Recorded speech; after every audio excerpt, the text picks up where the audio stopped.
take it to the other side. I'm feeling strong, my little lady. I'm gonna keep her moving on. I'm gonna run till I drop to the break of dawn. Never gonna stop till I see the light. I'm feeling high, my little lady. I'm gonna take it to the other side. You know I used to smoke too much. You know I used to drink too much. Take a ride in my car. You can get me high, high, high. You know I used to smoke too much. And you know I used to drink too much. Take a ride in my car. We're gonna get real.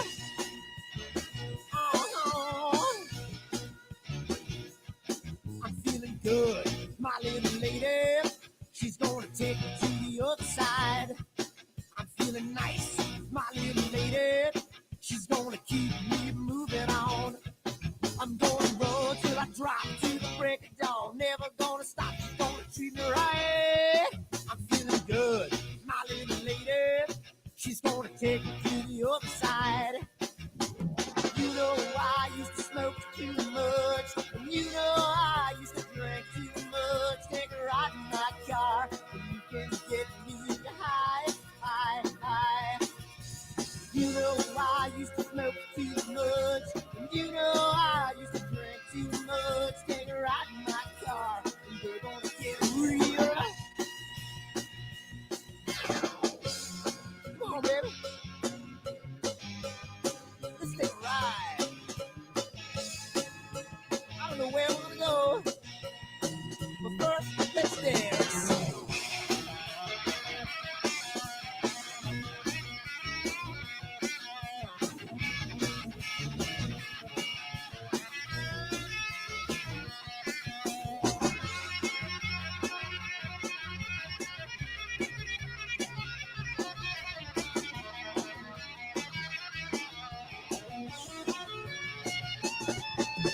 You know I used to smoke too much. And you know I used to drink too much. Take a ride in my car, and you can get me high, high, high. You know I used to smoke too much.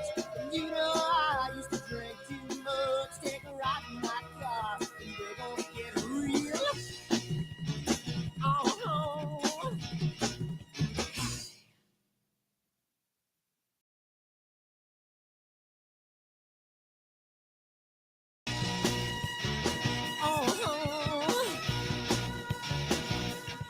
I'm feeling high, my little lady.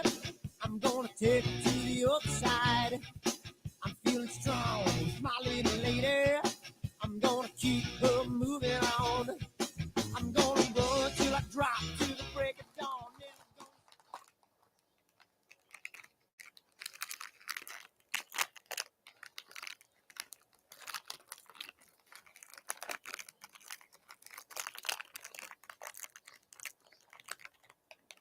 Giottos is so good.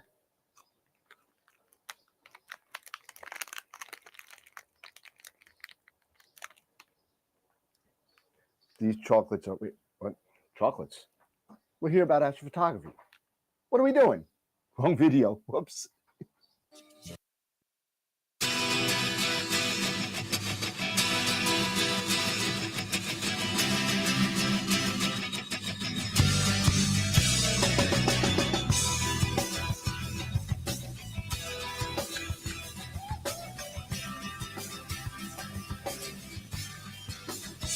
What have I done?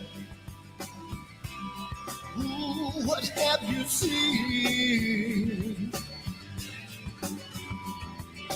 Early at night, got in the fight, in the candlelight, looking through the screen. Now what have I done? What have you seen? You know there's no future in love when a person has come in between.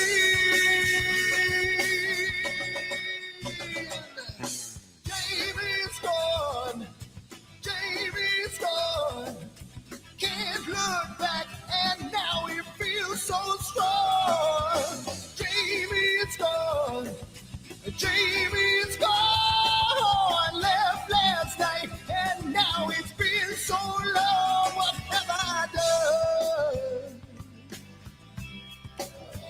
What have you seen? There was nothing to say, it took her away, and I feel the pain, made love in vain. Oh, oh, what have I done? What have you seen? She knows there's no future in love when a person has come in between.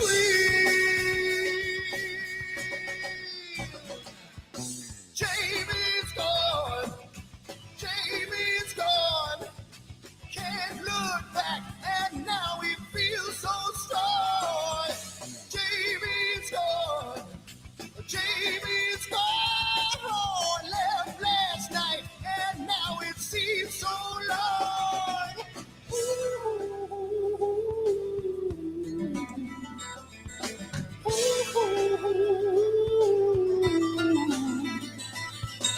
You can't hear these words I say when you're a million miles away. Yeah.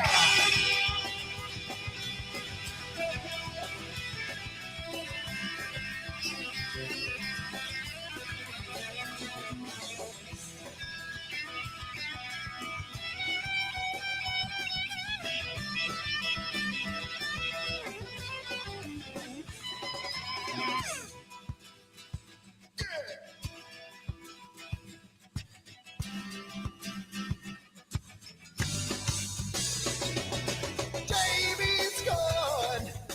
Jamie's gone. Can't look back, and now he feels so strong. Jamie's gone. Jamie's gone. Left last night, and now it seems so long. Jamie, come on, Jamie. Yeah. And now you feel so strong. Jamie, come on, Jamie.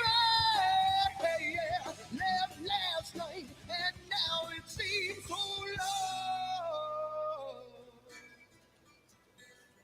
What the hell's wrong with my telescope now?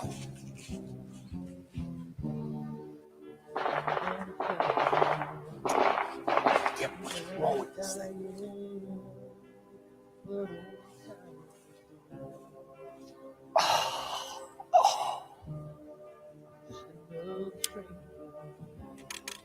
The lost Lone Ranger, can I break this spell?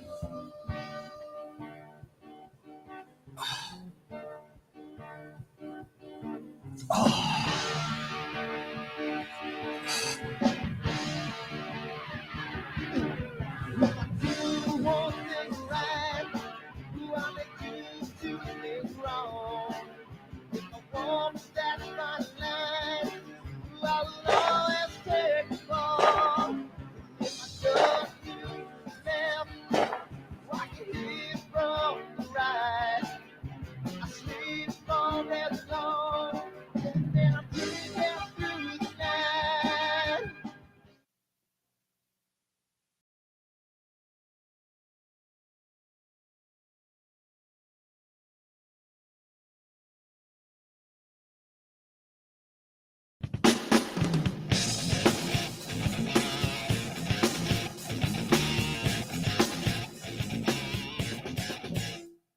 I've seen a lot of bankers, and I've seen a lot of cops. I've seen a lot of lawyers pull out all the stops. I've seen a lot of children with their parents in their hands. I felt a lot of women refuse to understand. Well, I don't think I understand why we're making such a fuss. And I don't think I understand what's come of all of us. And I don't think I understand why we take the world for granted. I just want to get right back to Guitar Players Planet.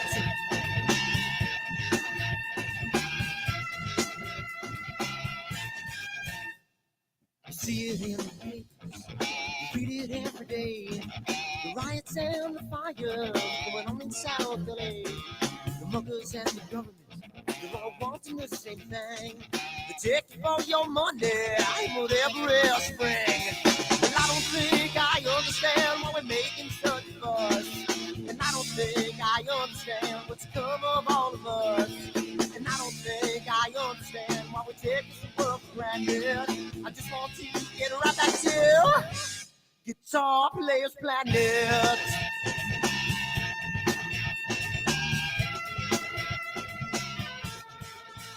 Take me.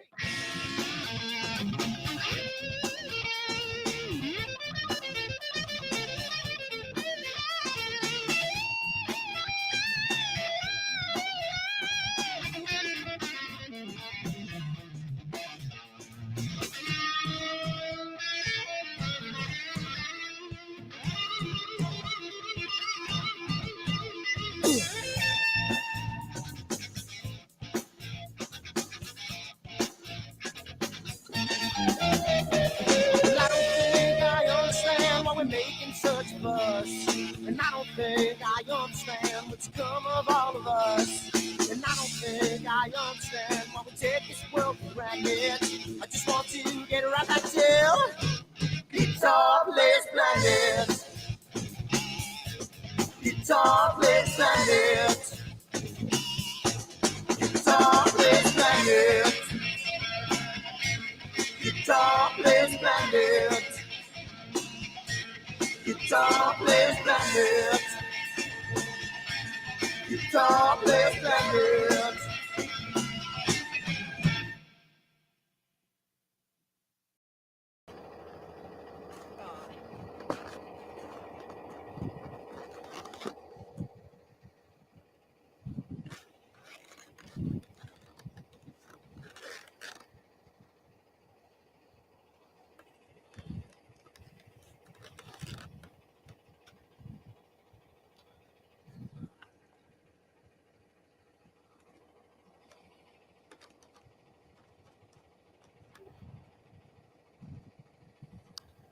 It's gotta mean something.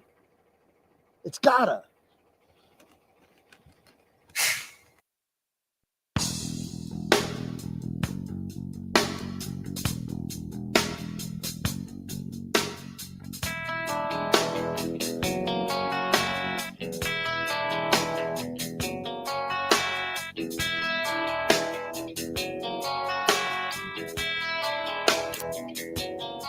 All right.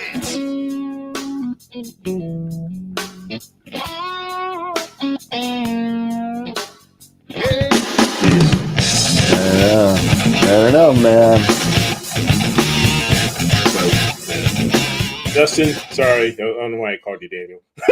I thought you were calling me Daniel. I'm like, what? No, God, no. I was like, my mother calls me Daniel. Anyway, we're live. So, hi, everybody. What's going on? We made it for another hump day at AstroWorld TV. We're hanging out with Dustin Enfinger from Amateur Astrophotography magazine. And he's going to come and hang out with us and talk to us about what he's got going on. That AstroWorld is a advertiser in that magazine as well. So we'll talk to Dustin in a second. But I know I'm a little bit of a mess, like a little bit more of a mess than normal. But you know, we'll get through this. Normal? Than normal, yeah. So my normal messed up phase times it by 2. I can't even move. So if you see me just stationary like this, I can't move. So you know, thanks, Matt. Appreciate it. He's the man in the box. Oh, jeez. That's a great song. but how's it going, everybody? Steve Ibbotson, I see Matt Draxler, Tom Peter, Nikon Jax, Chris Frickson, Ross Hampton. Thanks for coming by and hanging out with us. It's going to be a good night tonight. We were just talking offline about the image of the week, and wow, we have a lot of novice, a lot of novice entries. So Eric, I don't know if you've seen it. I know that's now your baby. I don't know if you want to talk about it a little bit. Yeah, so thank you for the novice astrophotographers who answered the call. We don't have just one. we don't have just 2, but 3 entries that are really, really good. 3 great entries for our novice bracket, as well as 3 entries for our experience bracket. So thank you guys for answering the call, and go out there, vote, but you only vote once. This isn't Chicago, where, in Chicago, you have even the dead people voting and stuff like that. Oh, geez. And I can say that because I'm from Chicago. So I have firsthand knowledge. Yes, you can. You can say that. So I can say that. He's special. If somebody from New York said it, it'd be a problem. It'd be a problem. Take it from a native Chicagoan. Well, it happens in New York too, apparently. But nonetheless, thank you. We have some great shots out there. I'll share them a little bit later here on the show. But Dustin, man, great to have you on, and looking forward to hanging out with you and hearing about the magazine and just us chatting, about astrophotography and the magazine. So yeah, I mean, let's rock and roll. Yeah, sounds good to me. Yeah, so Dustin, why don't you introduce yourself a little bit, because I gotta switch the title, because I switched your title for a second because I put it on, took it off. I actually made a typo, so I'm gonna fix that real quick. Oh boy. Well, it's okay. He's boxed in. We'll cut him some slack. It could have been a bad. It could have been a bad. I could have wrote like, AA magazine. Then there was Alcoholics Anonymous. So watch us go through the 12 steps, and once he finished those 12 steps, he get a chip. we were doing that last week, right? Yeah, we were doing that. I mean, to be fair, if you get into astrophotography, there's a good chance you'll need AA. Yes, you will. Or what do they say? You might not have any more money to buy the liquor, because you just really though. Well, astrophotography, AA for me is Altera Astro. Yeah, there you go. Okay. There you go. Right, there you go. I guess it's always better than Dustin's PP.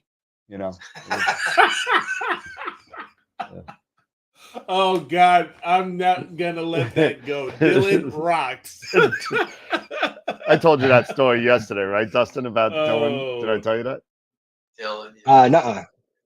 Well, real quick before we end. So we had Dylan O'Donnell on Astropalooza, which is a show we do every first Saturday in December. Once a year. It's 8 to 9 to 10 hours of content, straight live, 13 guests over 10 hours, or 14 guests. So it's a madhouse. Yeah, it's masses of Pix Insight, Wayne Parker, Sean Nielsen. We had Stacey Downton, Dylan O'Donnell, Trevor Jones. We had all Amy Little. I mean, I could keep on going on and on and on. But we just finished our 3rd rendition of that in December, and this Astropalooza 2, Dylan was on, and I'm talking to Dylan because me and him talk a lot over X/Twitter, because he has a big following on that, and sit there going, hey, Dylan, listen, I know you're a busy guy. Why, don't worry about your PowerPoint.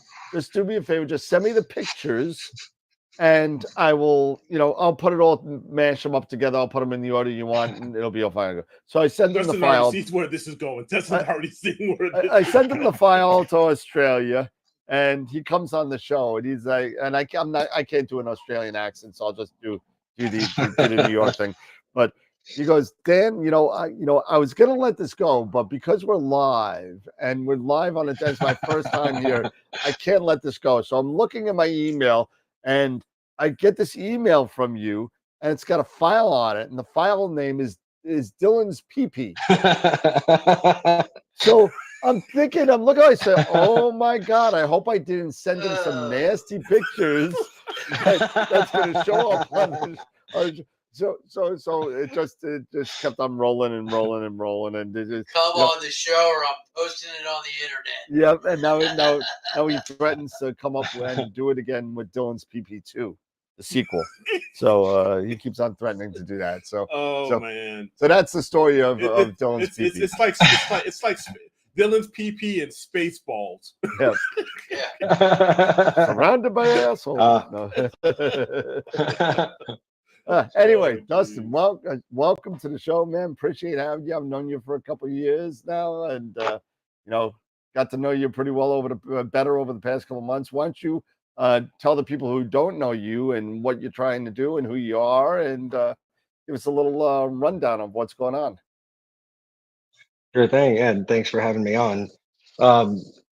So my name is Dustin Enfinger. I got into astronomy and astrophotography kind of late. It was 2018 when I first got into it, and uh, just a random experience. And immediately using this cheap little telescope, I just like couldn't help but hold my phone up to the eyepiece, and one thing led to another. And I found myself right before the shutdown in the COVID shutdown in 2020. I found myself working at Land, Sea, and Sky in Houston, which is also Texas Nautical Repair, most people know it as, and Takahashi America. And was there for about 3.5 years, and just really got a chance to use some really good equipment and build up my arsenal, and have just wanted to start doing something and kind of just really creating like my own spot in the industry. And so as of November, a little bit, maybe in October last year, a really good friend of mine and I took ownership of Amateur Astrophotography magazine and relaunched it in November. We're currently working on getting the March issue out, and um, yeah, I mean that's pretty much where I'm at now.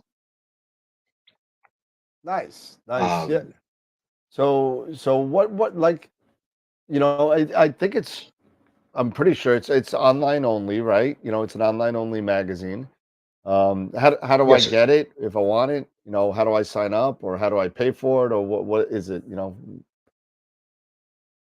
So to access the magazine, we're currently like sharing the links to the magazine, which is published using Publu, and we're sharing that on all of our social medias. So on X.com, on TikTok, Facebook, Instagram, and the website should be up and running by Friday, which has all of the old content on it. And well, we haven't. The magazine itself is free, so to read the magazine, to share the magazine is completely free, and we're going to have a subscription for image competitions, for product giveaways, product raffles, and also you'll be able to purchase all of the back issues of the magazine, of which I believe there are 110 for Wow. 20 British pounds or $25 American.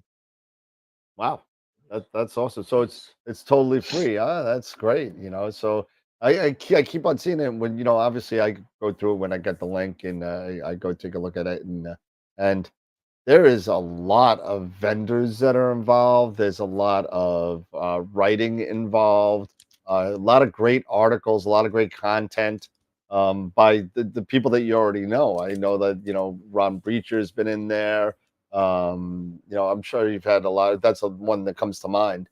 But you've had a lot of stuff, and a lot of stuff from members too. So Absolutely. I mean, it's one thing we really like about the magazine, with it being digital. We have total control over the layout, the format, which we're consistently improving and looking to implement design changes and like interactive features with the magazine. And no, and you're right. We have I've we've had a lot of great articles come in, and I do enjoy the fact that we can have a lot of reader contributions and include those in there. I'm trying to get the link up here. Just for the last. Okay. Yeah, I was actually pulling that up because did the magazine take somewhat of a hiatus a little bit or something? Because I see like on Cloudy Nights and stuff like that, people are asking, "Hey, is the magazine dead? You know, what's going on here? What's going on there?" So I don't know if you wanted to update us on that, or or see if that's gotten all straightened out. You know. Oh, absolutely. Yeah, it was, it was Steve Linden, I believe, right, that started the magazine, and he ran it for 10 years, um, and then after we took ownership of it, and thanks for mentioning the Cloudy Nights post. I do remember seeing that when I searched Google for the magazine, and I do want to make sure to go and update that once the website's available again. Then I'm planning on going and updating that post and making just a fresh post on Cloudy Nights to let everyone know that the magazine is indeed back, and we're looking to take it to great new heights. Nice. That's awesome. So, so yeah, I mean, guys, if here in the chat, if you have any questions here for Dustin, feel free to go, start shooting those in the chat, and we'll relay those and stuff like that. But one thing is for me is what really got you, and I'm sorry if you've already answered this, but really what got you into saying, you know what, I want to take the reins of this, or I want to really be a part of this. And when it went away for a little bit, now you brought it back for these past couple years. What was your motivation to say, yeah, let's do this, let's bring this back, and let's let everybody know what's going on? That's a great question. I'd say I definitely have a pretty like intrinsic like magnetism to entrepreneurialism, and just I saw it as an opportunity to, for one, kind of honor the legacy of what it had already been, and the place that it held for people, and just a really good opportunity to do something and to create a presence myself in the community, and to be able to continue doing on a global scale what I really enjoyed, I think, the most when I worked for Takahashi America, which was just to connect people to information. I mean, working at the shop, at the brick and mortar store, I had the opportunity to work with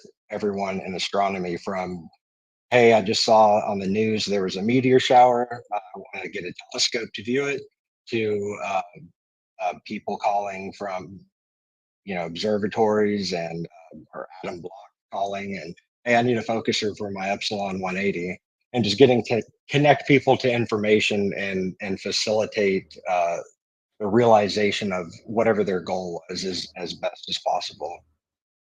So I Gotcha. think knowledge is power, and I love connecting people to information. Absolutely. Absolutely. So you mentioned you have an arsenal, since you've worked at Takahashi. Um, Give us a description of what that arsenal is. What do you have, in your astrophotography stable with it? So currently, what I'm using the most, as of recently, it would be a scope that was sent to me by Founder Optics, and it's the FOT 106. And I'm getting ready to finish up a review on that, and there'll be a written article review as well as a video review for YouTube, and just kind of going over the technical specifications of it, the history of the company, and just like the performance of it, the testing. And so I've been using that the most, and I've been using iOptron mounts pretty much since I got started. And I've got the CEM60 EC, the CEM70, and I have both of the ASI full frame cameras, the color and the mono. And then I have a C11 Edge that I'm about to start breaking into, and really taking that through its paces. There you And go. I do have a Takahashi FSQ85. don't have my dream scope yet from Takahashi, which is the TOA 130, but one day. Okay. That's a big boy. You want to? Yeah, that's gonna say you want to dream big, huh? Yeah, so I don't know if it's just wishful thinking, but should I get the money to drop on it, I would like to have a mount big enough to carry 4 of those simultaneously, so I can shoot LRG and B, or HA, S2, and two cameras running O3 at the same time. Okay. That's sweet. Wow, that is sweet. Who needs a filter wheel? We'll just buy 4. We'll just buy 4, scopes, 4 OTAs, and just go for it. Well, I'm up to 2, but they're all different apertures. So Yeah. Dustin, I've corresponded with you back and forth at Land, Sea, and Sky. You took care of. I bought a 294C Altair from there. I was having issues with it. I had to send it back. You guys got me squared away. But between between dealing with you and Nick, it was pretty simple. I mean, it took a while. I guess it was a lot of figuring out what's going on with it, and then I guess Nick was like presented. So, What were you using the 290 for? I had the 294C, the Altair, and it was having weird issues. I'd start imaging, sequence would start, it'd get about 10 images in, and the next thing you know, everything was blown out, bright green, and I think you had sent me an email saying that you had done some tests and figured out, after a while it would go non-linear. It would just everything blowing out of the sensor. So, but it worked out. There you go. Nice. You still rocking that camera? The 294 is sitting on the shelf. I'm using the 26M now and the 533M. I switched them on it. Nice. I'm in a Bortle 7, so color cameras, don't do me as much justice. Wow, you mean I might be moving to a Sky better than yours? For now, Dan. Wow. Oh wow. Wow. God, I won't be the crappiest Sky on AstroWorld TV anymore. Wow, I didn't think that would ever happen.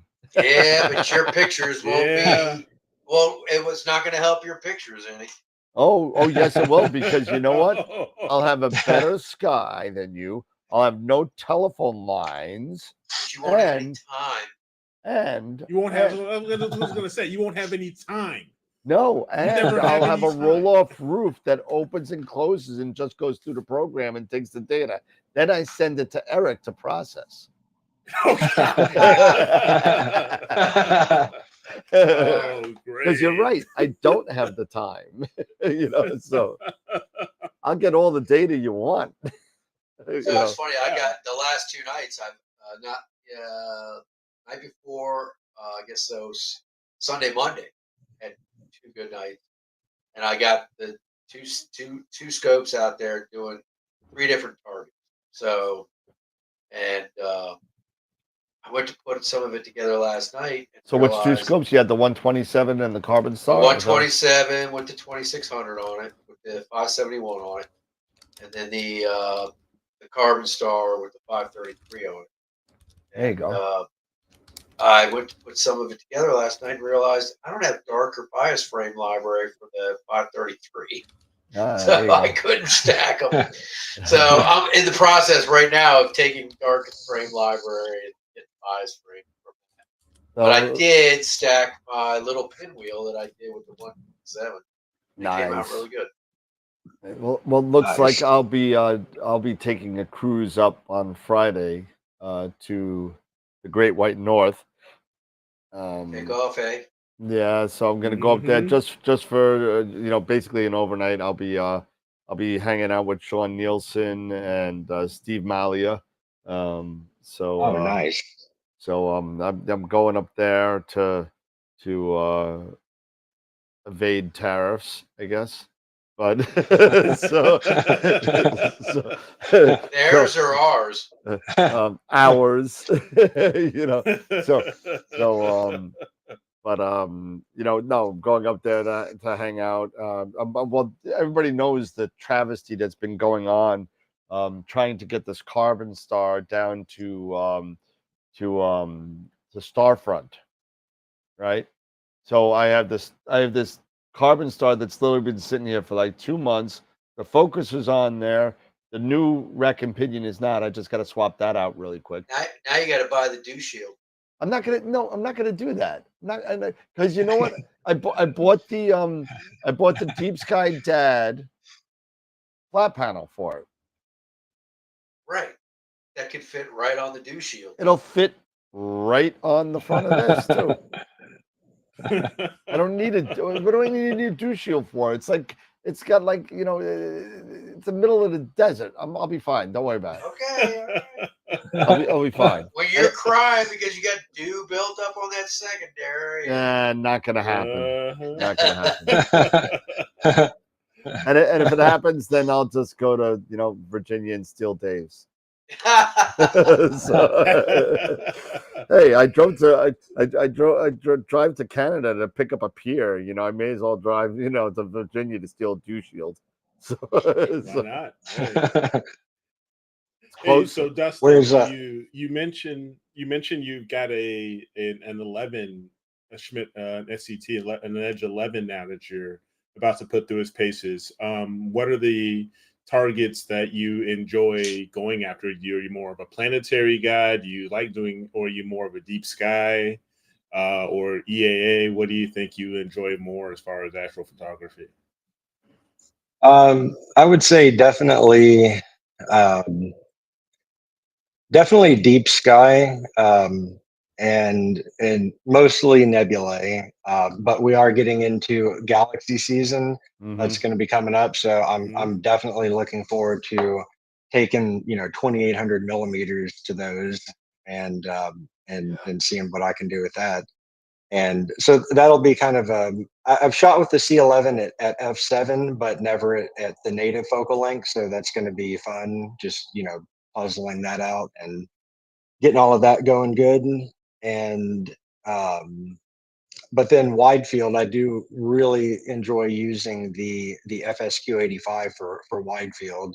Sweet. And then I'd say when I first got into astrophotography, it was in, I said it was in 2018, and I had a little 70 millimeter Acromat that I was using, and then I bought what I thought was a really good telescope at the time. It was a Celestron Omni XLT120. Nice. On the CG4 mount. Sweet. Just like, oh, that CG4 is wonderful.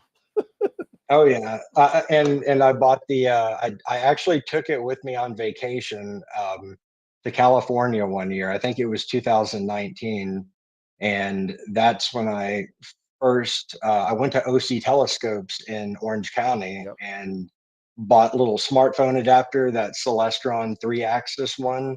Yep. And which beat the hell out of my little piece of plywood with a rubber band that I had on it and a hole drilled in it. I mean, I'm what can you say? Try to be ingenuitive with stuff, and then so I was really mostly going after planets initially because I didn't even know about deep sky astrophotography. And then I saw a picture of the Orion Nebula up on the wall at OC Telescopes and started searching on YouTube. And then boom, I think Trevor Jones' video, "Let's Photograph the Orion Nebula," came up. And I was like, oh man, I was like, oh, I'm in trouble. I'm in trouble. Like there's a lot more to this that I am going to dive so headfirst into. And I think later that year, I picked up a Raza 8 and the AVX combo from OPT. And I was using my little ASI 120 MCS on that scope. It took me 12 panels to mosaic the Running Man and Orion. And yeah, but those even in those kind of those early painstaking days of just trying to make the most of what I had. I never lost the enjoyment of it. And I was talking to my good friend who still works at Takahashi. You guys probably know him, Chris Montemayor. Yeah, he was just on the And show. You're just on. You're just on okay, the show. Yeah. awesome. Yeah, I was talking to Chris. I think it was on last Saturday, and we were talking about that. So many people get into the hobby, it seems, and I feel like we can sometimes lose sight of the enjoyment of it because we get so hung up on trying to make sure that everything is running perfectly and just really focusing on the frustrations that brings when that's not happening. And I think it's definitely important to take, like, a night to just reconnect with the night sky and remember why you're doing this. Yeah, exactly. For sure. That's So like what I was Absolutely. doing the last night when I was freezing my butt off in in Bridgehampton, and so I'm trying to get a light working here. And I did these outreach with these kids, the second and third graders, probably about 20 or 30 of them. And yeah, of course, I had to bring out the big gun. I had to bring out the 18-inch Obsession f4.5. So nice. that actually seen some light last night. So it was all cloudy all night, and we're like, oh man, this is gonna suck. And it was like all of a sudden you started seeing a cloud deck at like 7 o'clock. So by 8:15, all of a sudden, it just the sky parted. It was clear, able to Nice. show the Venus crescent because Venus is in a crescent mode right now. The moon, Jupiter. We were able to see two moons and a transit shadow. Wow. So that the kids were like, "What's that black thing on it?" I said, "Yeah, that's it. That's it. That's the moon. The shadow's moon. You're getting a little Jupiter eclipse right there." So, That's cool. that was That's kind of so cool. cool. Yeah. Yeah. So the we also had a uh 10-inch Schmidt, I think there also as well. A 10-inch Schmidt and two astrophotography rigs. I brought mine, which I didn't even turn on because it was just too late. And then the other one wasn't even on either because by the time you get a clear skies, everyone's like, "Oh, I want to see," and so they just sat out there, and so it was pretty cool. And that's why I kind of do those things because when you get that oh wow when they first see the moon or the oh wow when I see the kind of bands on Jupiter and stuff like that, and you capture that kid at like 8, 9, 10 years old, and it's very, very cool, and even the parents are like going same thing. Oh, it's Yeah. so beautiful. Oh, so and it's great when you see it for the first time, right? Because you Oh don't even yeah. image it. You don't imagine what you could see. Yeah. It's pretty wild. I mean, I always like to kind of put in the distance perspectives, and it's wild when you start to think about that stuff. Jupiter is 500,000,000 miles away, Yeah. and Saturn's 1 billion miles away. So Yep. Yeah, and you're Yeah. looking It at it. definitely puts things into perspective. Yeah. And you're looking at it. So and that's what I also explain to my kids and my sisters and my family. I'm like, when you take these photos, there is a person in our Sky Shed, because I own a Sky Shed pod in the Google group. In the Google group, he's also his name is also Eric, but he says, I'm a time traveler, and it's the same thing. Yeah, Yep. you're trying to explain, to the just the average person to say when you realize they say, "Oh, that's great. That's really cool. Yeah, thanks for sharing that." Like, do you realize how old that light is that you're seeing? right. Yeah. You're actually traveling back in time because that is thousands of light years in certain cases away. That light had to reach us over so many so many miles, light years, and then it finally hits our chip.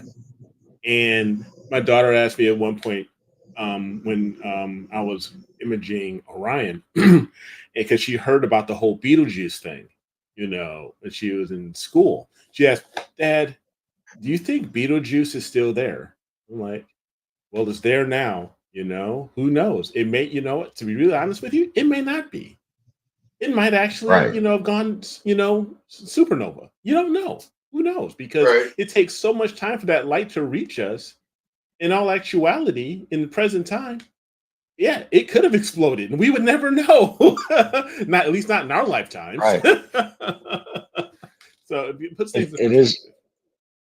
perspective. It's pretty wild. I mean, there's definitely a lag between what's going on in place there between what we're able to observe.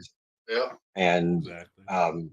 yeah, another thing I like to do with any image that I post is I actually reconnected and caught up with uh, one of my favorite uncles today, and was telling him what I've been up to, and sent him a picture that I took of the Horsehead Nebula.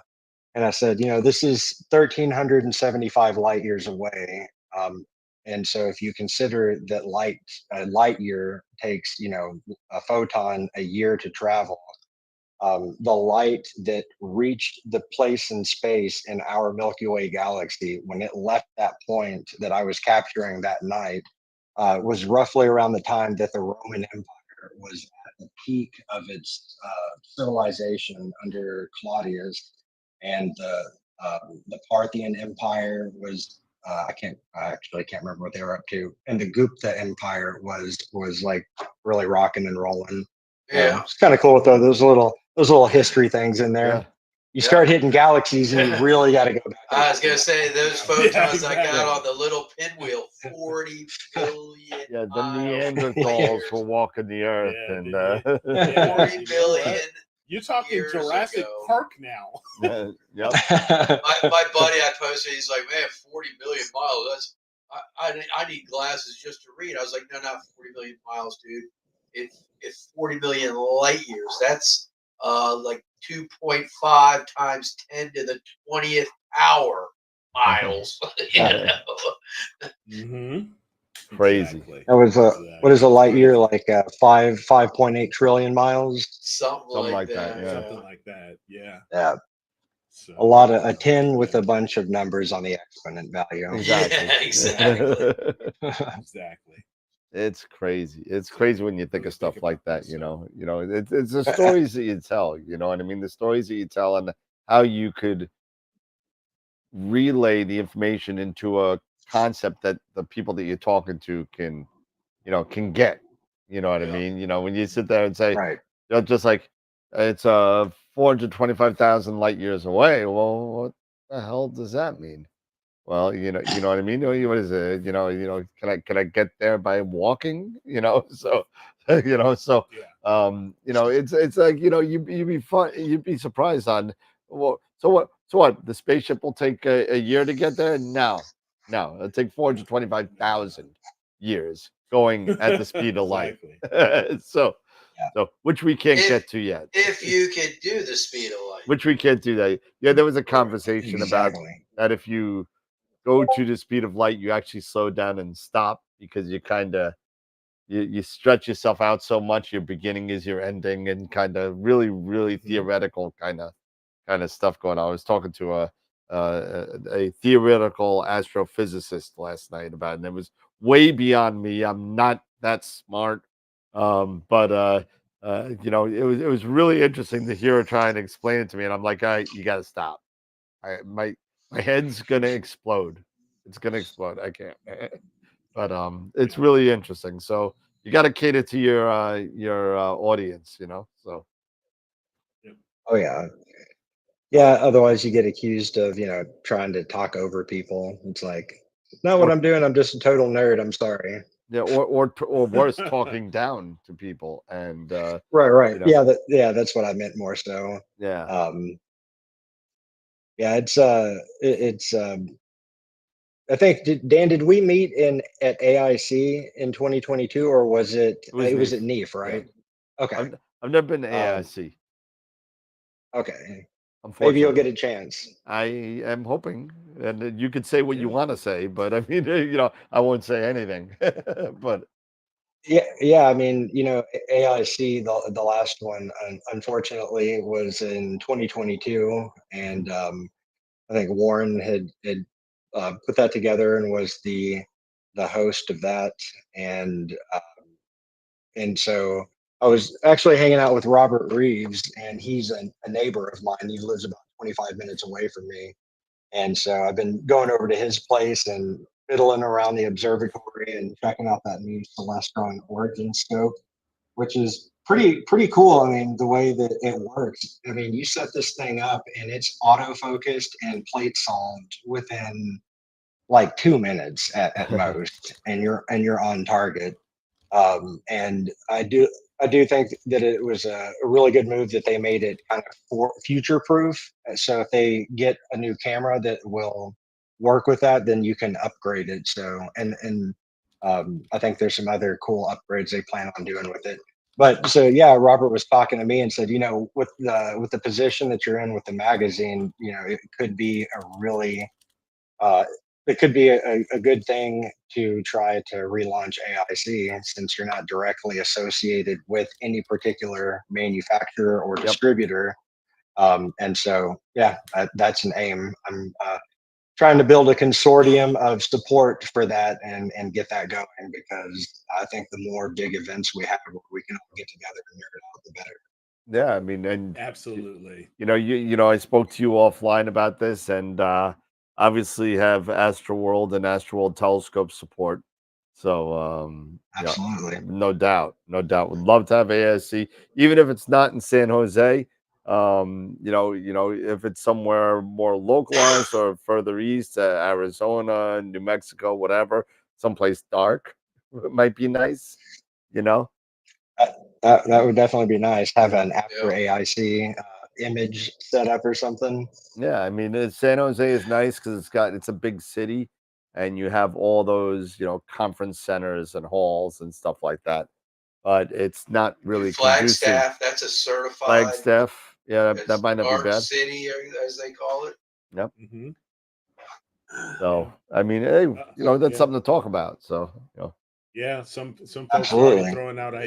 throwing out destination ideas. I mean, Norm says Oklahoma. Oklahoma would be nice. Yeah, Oklahoma. and yeah, because he says there's Not never during anything in the tornado central season. U.S. Tornado season Not never during leaves tornado. Oklahoma. What are you talking about? Yeah, isn't Oklahoma central U.S.? A Yeah, little to the it right, is. a little to the right, It's a maybe. little bit. I don't It's a know. little bit. Like But it's like mid so central. Yeah, unless you're talking yeah, like yeah, Kansas, that area, that's more central. yeah. Arkansas. Iowa. Arkansas. Kansas. as Yeah, as yeah. some of our friends down there would say. Mm-hmm. Yeah. One of the, and being in San Antonio, and San Antonio is a really, I think it's kind of known also for a lot of conference centers. And so that was another idea to kind of pick out, to puzzle out. And I would think, I know the real estate's a lot cheaper in Texas compared to California, but I'm not sure about the conference centers. So if it was something a lot less cost prohibitive and less expensive for people, maybe it would be worth the travel. Yeah. Plus, we got the Yeah, maybe Alamo, and we're, there's you could get a conference center right on the Riverwalk, so you can walk to the Alamo, or just there's a lot of restaurants, so they're Nice. good kind of, I guess, amenity centered location. Yeah, absolutely. And yeah. get some Maybe Texas it could be barbecue. even like Oh maybe yeah, it could even be a little bit like taking a page out of Neef's book.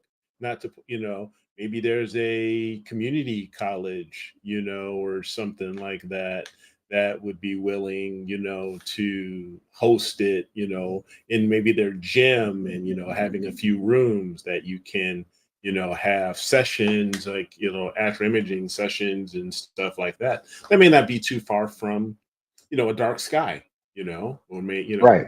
area. So you can say, hey, you know yeah, Celestron's here, you know, Takahashi's here. We're doing all these sessions and stuff like that. But let's actually go out, you know, to Yeah, not somewhere, in the you know, college dark sky parking in lot, Texas. you know. Yeah, exactly. Not in the college parking lot. Yeah, exactly. But somewhere really dark, you know, that you can go out. That's maybe, I don't know, half hour out or hour out, and just say, all right, now let's this image, Yeah.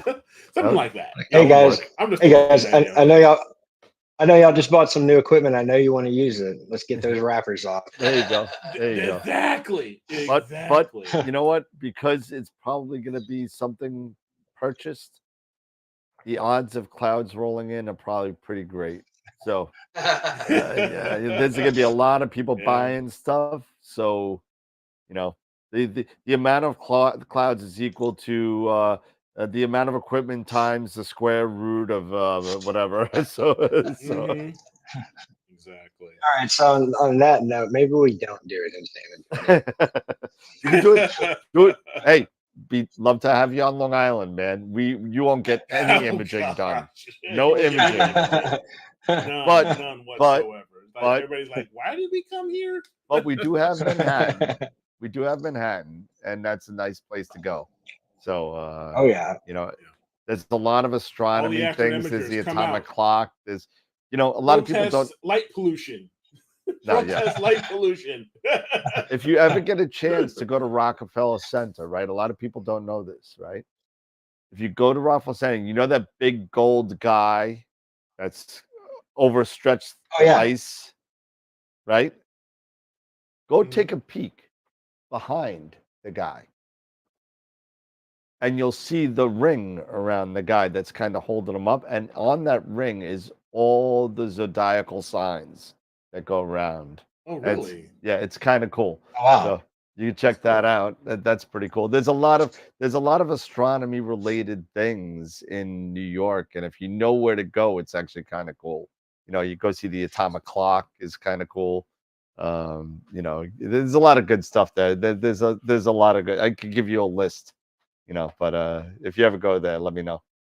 Hey Dan, Definitely. where's that filter? I'm sorry, I got a question. Where's that filter? I want some more clouds. It's coming. It should be here. I listen. You know, we had some issues with shipping and delivery. We weren't sure about what tariffs were going to hit the UK, if any at all, or the EU.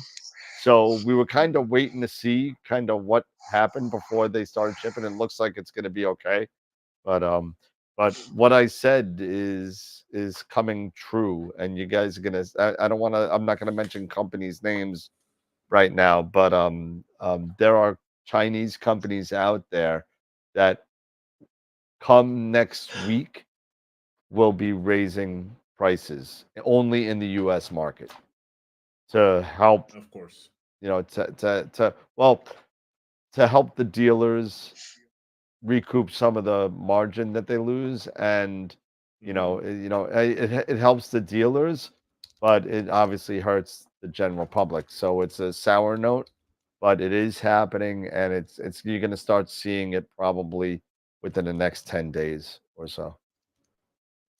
So Yeah. Wow. sorry to drop a bomb on everybody, but I got a bunch of emails today of price increases. So Had to expect it. yeah. So Yep. just to give everybody in AstroWorld a heads up, pre-existing notes of things to come. So we all knew it was going to happen because it happened the first time. So it's going to happen the second time. So we'll see what happens. So, but everyone's going to buy stuff, you know. Yeah. Yeah. Dan, you So, already have Dustin, a house. What? So you already have your next place picked out. You guys already bought a house, or Well, no, we have this house. This is a purchased house. We still owe on the mortgage, but we need a bigger house now, and it looks like we may have some other, I guess, lifestyle changes, I guess you would call it. But um, so we got the business. Jen's got her new job. We got other stuff going on, but We're looking in still on Long Island in the Bortle 6 area. So we're still looking. We're still looking. We haven't found the perfect house. Nothing actually came at us and like jumped out at us and said, "Let's do it." No, that this is the one. Nothing's come out at us yet on both of us. Not either one of us. Whether the backyard sucks for me or the kitchen sucks for her, and it's like one of these things where this might take a little bit longer than I thought. But once we put this house on the market, it's Levittown, so we got to be very, very careful because houses in this area literally sell within a week. Wow. Yeah, and usually Not a bad problem to have. no, but we can't we can't sell it without having a place to live. So it's kind of like what Eric just went through. With the sale of his house and the move to Georgia. I'm not moving that far. I'm probably only moving maybe 30 miles to the east and to the north, on the North Shore.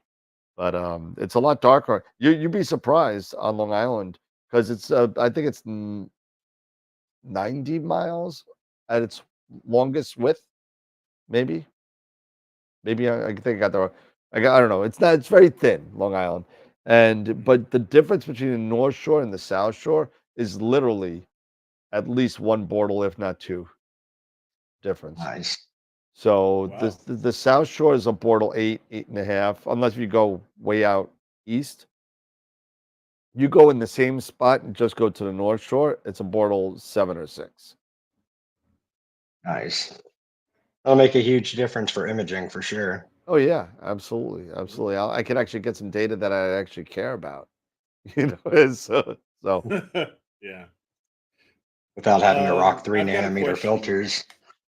Yeah, there it is. You won't have to worry about that. Well, in a Bortle 6, Bortle 6 or 7, you can probably get away with like a 5 nanometer or 7 nanometer in a Bortle. yeah, but I got my 6. 3s. I'm not going to go by more. I'm not going to go by 5s. Yeah. It's not. What I'm curious to see is one-shot color and the difference between here and there, because it is a Bortle 6, and I'm still in the 19s as far as the SQM is concerned. I'm not at the 17.8 I'm at now, but I'm wondering how much more I can push it in a Bortle 6 than I can here, as here it's just almost, it's not impossible, it's just difficult. So, hey, Dustin, got a question for you.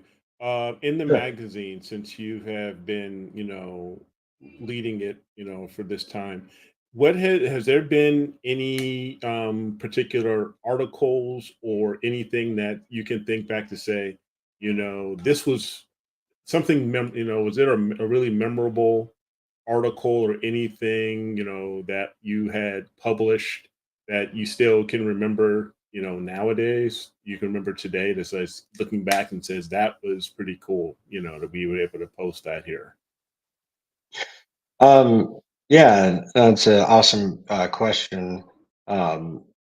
Just going back to, I believe it's important to really enjoy what we're doing and not just fight with equipment and stuff, right? I'd say probably the most memorable and just it was kind of a first for me because having gotten into astronomy kind of late and not having a lot of experiences of going out to meteor showers or seeing eclipses and stuff like that. I After I had moved to San Antonio from Houston, I just saw on Facebook that the Perseid meteor shower was peaking. I think it was like around like August 12th or so last year. Mhm. And so uh, I think I had the weekend free, and I called my mom and asked if she would want to go check that out, see if we could drive out to Hunt or somewhere darker west of Kerrville, which is in the hill country, and check that out to see how good it was going to be. And and then I got to Kerrville, and we went to Ingram, and she said, "Oh yeah, you know they moved the Stonehenge replica to Ingram, and it used to be way out in Hunt, like an hour west, and so it's a full size replica of Stonehenge, but it's perfect, so you know that it's not real. None of the Sure. stones have fallen off or anything." And so I went into the Hill Country Arts Foundation and asked someone if I could set up there that night and try to shoot the Milky Way over the replica, and then just set up a camera to do some recording to get the meteors. And they said, yeah, that's no problem. Here's my phone number, just in case the police department rolls by. You can say you've got permission to be here, and they can give me a call. And they said, we'll turn the lights off for you because at night it's all lit up. So they shut the lights off in the parking lot and around the installation. And I was able to get some pretty cool shots of the Milky Way over the Stonehenge and through some of the stones with a really interesting framing with just my stock DSLR and my smartphone, which is kind of wild what smartphones are able to do nowadays. Oh yeah. And then Yeah. right, I mean, like especially the Android ones have a dedicated astrophoto mode. Yep. Yeah. And then I'd been wanting to really do a Star Trails image. I'd never done one, and I knew that there was a Star Trails mode on the phone. And so I set up, I was exhausted. It was like maybe 3 in the morning or so. And I set my phone up on this little tripod and hit record, but I forgot to hit the Star Trails icon. So it just recorded the time lapse of the stars rotating.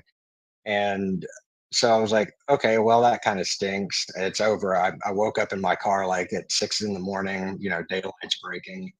And so I went home, or I went to my mom's house and was watching the video, and I was like, man, the freaking lights across the street got really bad last night because this red glow came in and was like shimmering.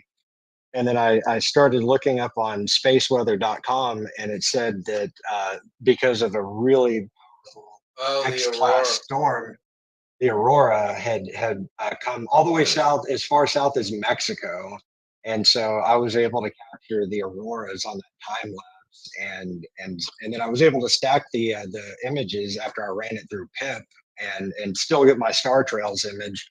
But yeah, I'd say that was probably the most memorable. Was just a random, spontaneous, throw some little cameras in the car and go, and just I sat out there under the sky and just really enjoyed myself. Nice. Awesome. That's really cool. Now, how do how do you get contributors to send material, or how do you let people know, hey, if they want to send an article or send contributions like photos or anything like that, how do they go about doing that? The easiest way to reach us, we have a dedicated email for the magazine, which is amapmagazine@gmail.com. It's not a map magazine. um, but yeah, so amateur ap amap magazine gmail.com is the best way to get in touch with us if you'd like to submit an article. And for articles, we definitely want to have a good mix of how-to articles, experience things your question was asking about, something memorable, like if you can detail out the trip that you took, and just you know I think speaking about the human experience of these things, along with like the technical stuff, because we are all nerds at heart, right? I think Yeah, is definitely exactly. important. Yeah. So and also DIY, because really I'd say astrophotography has, I think its roots are kind of deeply embedded in DIY, because no one was commercially making anything. Everyone was, outfitting their film cameras for Uh-huh. this, and then figuring out ways to sensitize their film emulsion, Yep. and like sitting there guiding for 30 minutes manually. So I've seen some really cool things on Facebook of people like machining their own camera trackers, and so would really love to get people that are hardcore DIY and ingenuitive, writing about stuff and submitting that. And along with that is I also want to, while this is astrophotography, one thing I want to incorporate is like adjacent industries that are supportive to what we do. So say all the way from personal astrophotography to like big installations like solar power or battery storage systems. Like if you're going somewhere like West Texas or Arizona, Death Valley or something, you've got to have a means to power your equipment. So for a personal level, and then also like if you're someone setting up a telescope farm and you need just to provide all of your power, I want to have just information in there from like solar companies, machining things, 3D printing. So kind of an all-inclusive thing. So anyone trying to find something can have the means to do it. Gotcha. Are you planning on heading up to NEAF this year? Nice. Yep. already got the Airbnb and tickets, plane tickets, everything. We're ready to rock. Nice. Sweet. Nice. Sweet. Speaking of that, Dan, I just bought my tickets yesterday. All right. Flight ticket. So right. So I'm set. So I'll be there flying in on Friday morning, and I'll fly out on Monday morning. I'll be driving. Oh, I'm driving that lovely hour and 15 minutes north. So yeah, so difficult. 4.5 for me. So I get lucky where it is because I'll be there at like 12 o'clock on Friday setting up. 1 o'clock. Then go to the bar. Actually, got dinner on Friday. Got dinner on Friday night at Mount Fuji's, guys. So Friday night. Nice. So. Okay, right on. So us and the Prima Luce guys, huh? Yep. Nice. Whoop. Yeah, it would be, huh? Yeah, it would be nice. It would be nice to drive. Like Dan. Just driving an hour, or even I don't usually get that. Usually, I gotta drive like 9 hours. Like Cherry Springs is like 7 hours. Yeah. To get to a Portal 3. Yeah, because from here to get to NEAP, it's because I was looking at Google mapped it. It's like 13 hours. That's about right. I was like, yeah. I was like, okay, yeah. Well, the good thing is you don't have to drive through Manhattan, because you don't have to drive through Manhattan. If you had to drive through the city, it'd be like 17 hours. Yeah. That's no joke, man. No thanks. You hit the New York wall, man. Yeah. I've only lived here in Central Georgia now for a couple months, and I hate just driving through Atlanta. It's horrible. So no thanks. I'm good. Where did you move from? I moved from a town, Belvedere, Illinois. It's next to Rockford. Actually, and if in correlation to Chicago, it's about an hour to hour and a half northwest of Chicago. I'm closer heading towards Madison, Wisconsin. I'm heading towards the state line. Okay. Towards Wisconsin. So yeah. Yep, and nice. then moved down here to Atlanta just before Christmas. And yeah, I've driven through Atlanta traffic enough times to say, yeah, I definitely don't want to do that again. And how many times I've driven through Atlanta traffic? 4 times. That's it. That was good. I know everyone in the city always. We all have our horror stories about traffic if we live in the city, right? Oh man. God, oh yeah. The only thing worse than Manhattan traffic that I found, at least I've driven all over the US. I drove to Nebraska from New York. I've drove into North Dakota, South Dakota, Wyoming, everything in between on the drive, Omaha, and I've driven in California. The only place I've seen worse than New York is the PCH, the Pacific Coast Highway in Oh California. God, you think so? You think PCH is bad? You think Highway 1 is bad? 6 lanes of dead stop gridlock traffic on both sides. Yeah, That's DC's not PC. pretty It's not bad PC. too. I'm Not- you know must be DC I thinking could the deal with. 405. DC You is must like be a thinking the 405. yeah no the Pacific Coast Highway coming up, coming up the coast is Yeah. a mess. At least the week that I was there, it was a mess. Okay. I So it's a mess for you. I'm Okay. only judging it on that 1 week. So I mean, yeah. Gotcha. So I don't know what it looks like any other time, but I'll tell you this: it wasn't a peak time. It was like 1 o'clock in the afternoon, and Yeah. it was just a mess. But it's not like New York. New York is 3 or 4 lanes. Same thing with DC. It's 3 or 4 lanes. This is 6 lanes one way. One way, yeah, the 405. Yep.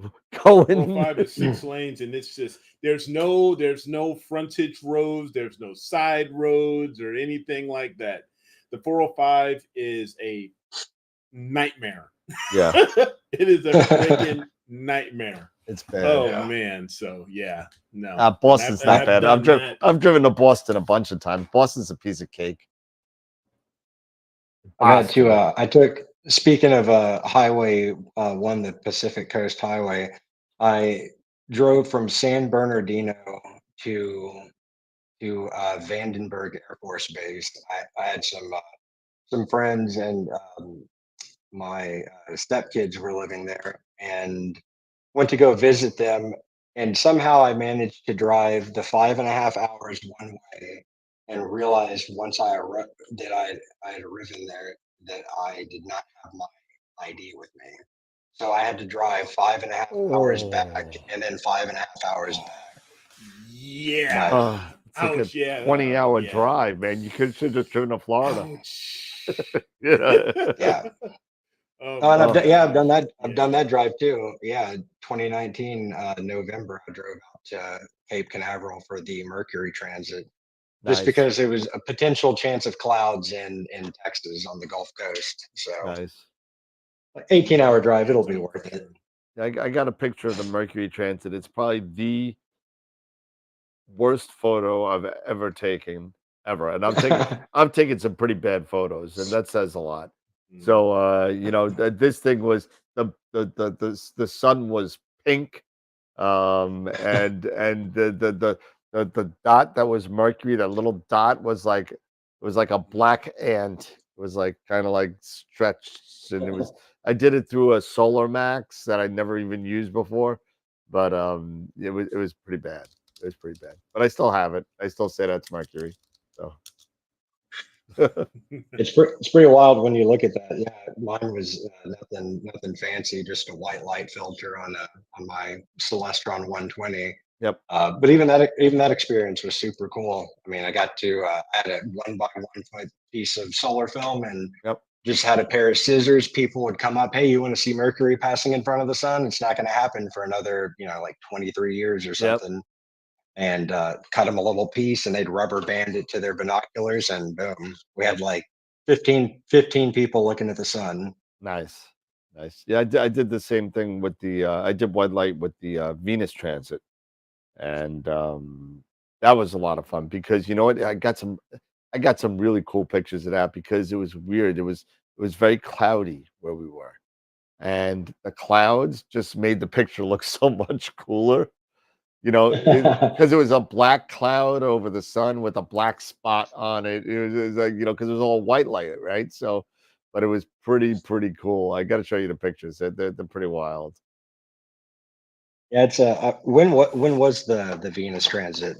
What was that, 2012? Was it? There was 2 back to back, like within a couple years, and then it's not going to happen until I'm dead.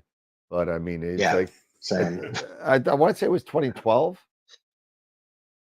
I could be wrong. Nice. I don't know.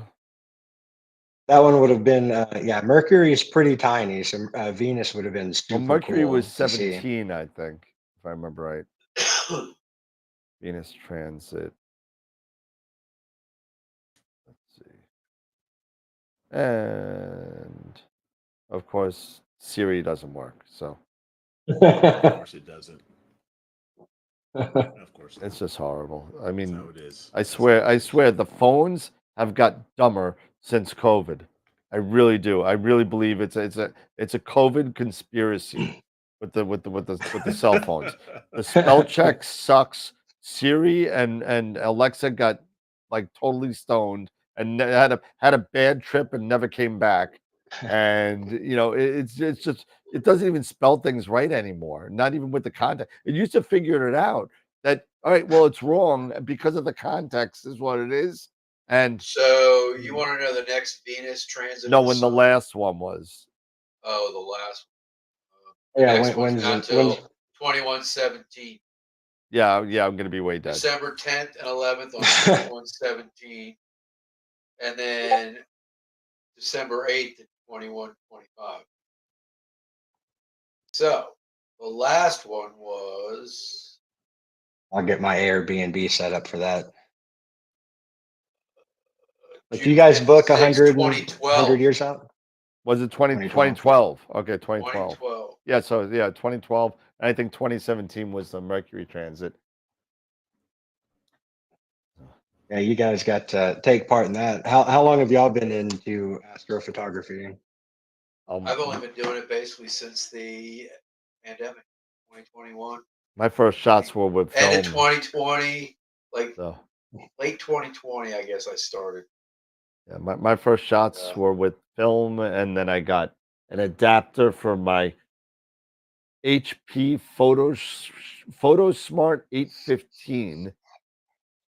Little dinky point and shoot camera. That didn't work out very well. Then I bought a SAC-7B, which was the first CCD kind of imager that was available for people that can't afford anything. The chip was no kidding. You think a 120 is small?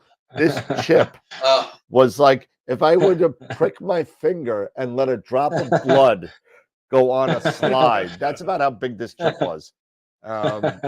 And I still don't. I still have some pictures from that. No flats, no darks. It just looks like garbage. And then I slowly moved into the Rebel phase, the Rebel XT phase, and I got Oh, a yeah. digital Rebel. I had 35 millimeter. I used Pentax K1000, an Olympus OM1, and then I moved up to a Minolta Maxim. I did that. All of my film images, I can't find them. Don't even know where they are. Don't know. Wow. They were all in a shoebox, kinda, and the shoebox got lost, and I don't know. But there was before scanning. There was no scanners, so there was none of that. So all those have hit the wind, along with my picture of Dr. McCoy from a Star Trek convention that I was at. I'll never get back. But anyway, Nerd alert. oh yeah, total. And listen, I Yeah. was the guy that spent $2,000 for a weekend for the Star Trek 50th anniversary in Parsippany, New Jersey. So I mean, it wasn't even a big. But we're mostly all nerds here. But and so yeah, so I moved up to the Rebel XT, and I got some really good images. I bought a LX200 GPS was my first real kind of scope. And then I bought as a guide scope, I bought an Orion 80 ED for a guide scope Nice. for $999. Bought it Wow. for $999. 2 months after I bought it, the 100 came out and the 80 drops to $699.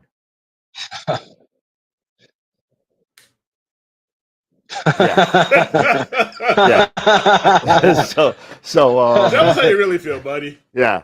So I was not I was so mad. I was so mad.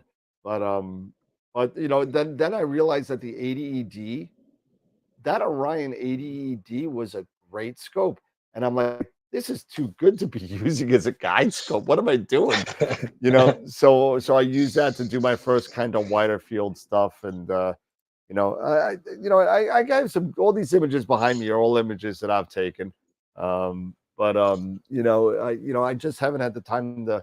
I really enjoy processing and doing and learning, and now it's how much easier it is without having to deconvolve images for like 3.5 hours because you can't get the damn worms away or the de-ringing and all that kind of stuff.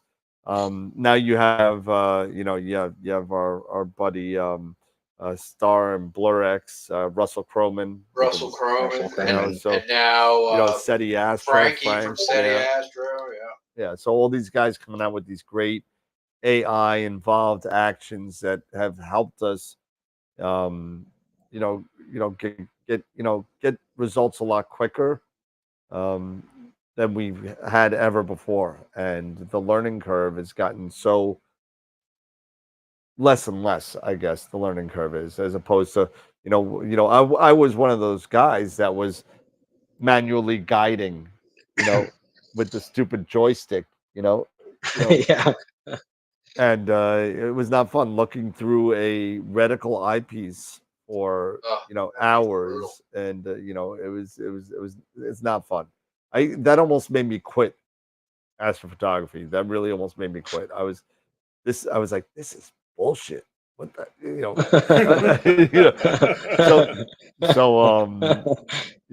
and my pictures suck.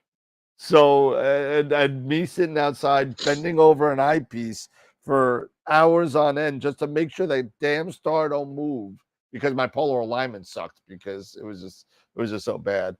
But it's just one of those things that the technology gets better. Stuff like the Pole Master comes out and helps your polar alignment. Then then SharpCap comes out and says, "Screw you! You can use any camera." So now you can use any camera to do polar alignment. Then Nina comes out and you got the 3-point. You don't even know a star anymore. So I mean, these things are getting better and better. And I'm sorry, all you people that are like, sub 30 years old and doing this and getting pictures like Dustin has behind you, and within a year, screw you guys. That's it. Screw you guys. I'm going home. But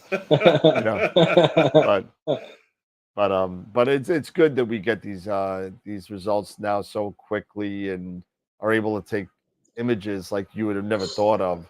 You were talking about hypersensitizing film, and I was like, oh my god, I remember that.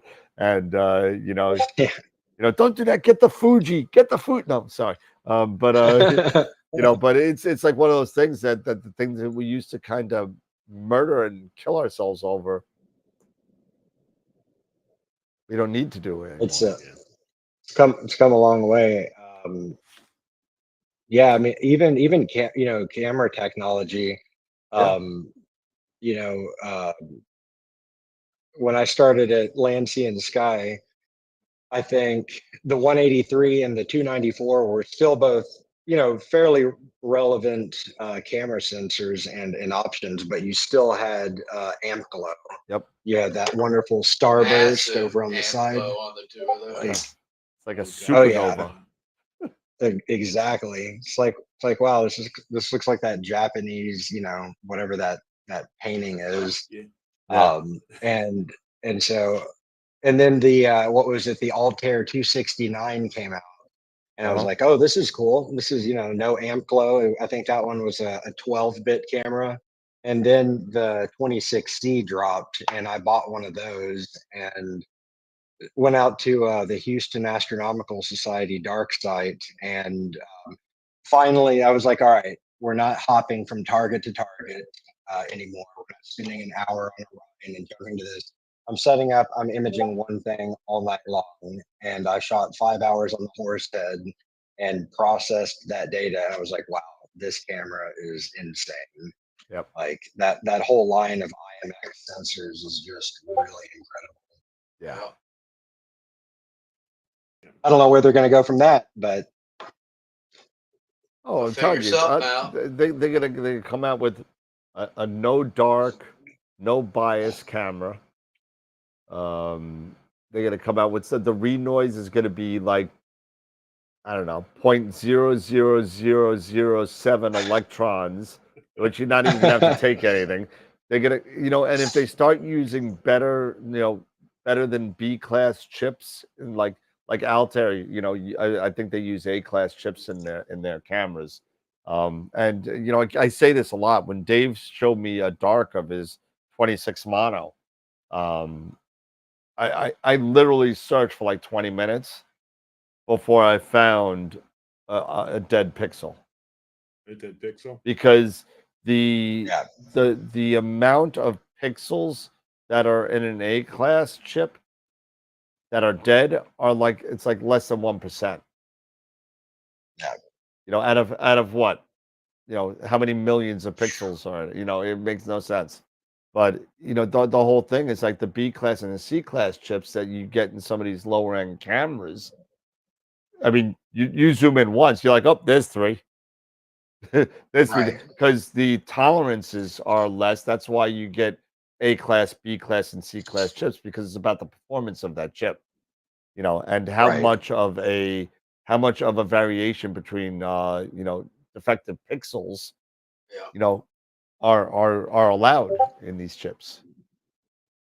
Yeah, and some of these they're switching from rolling shutters to The globals.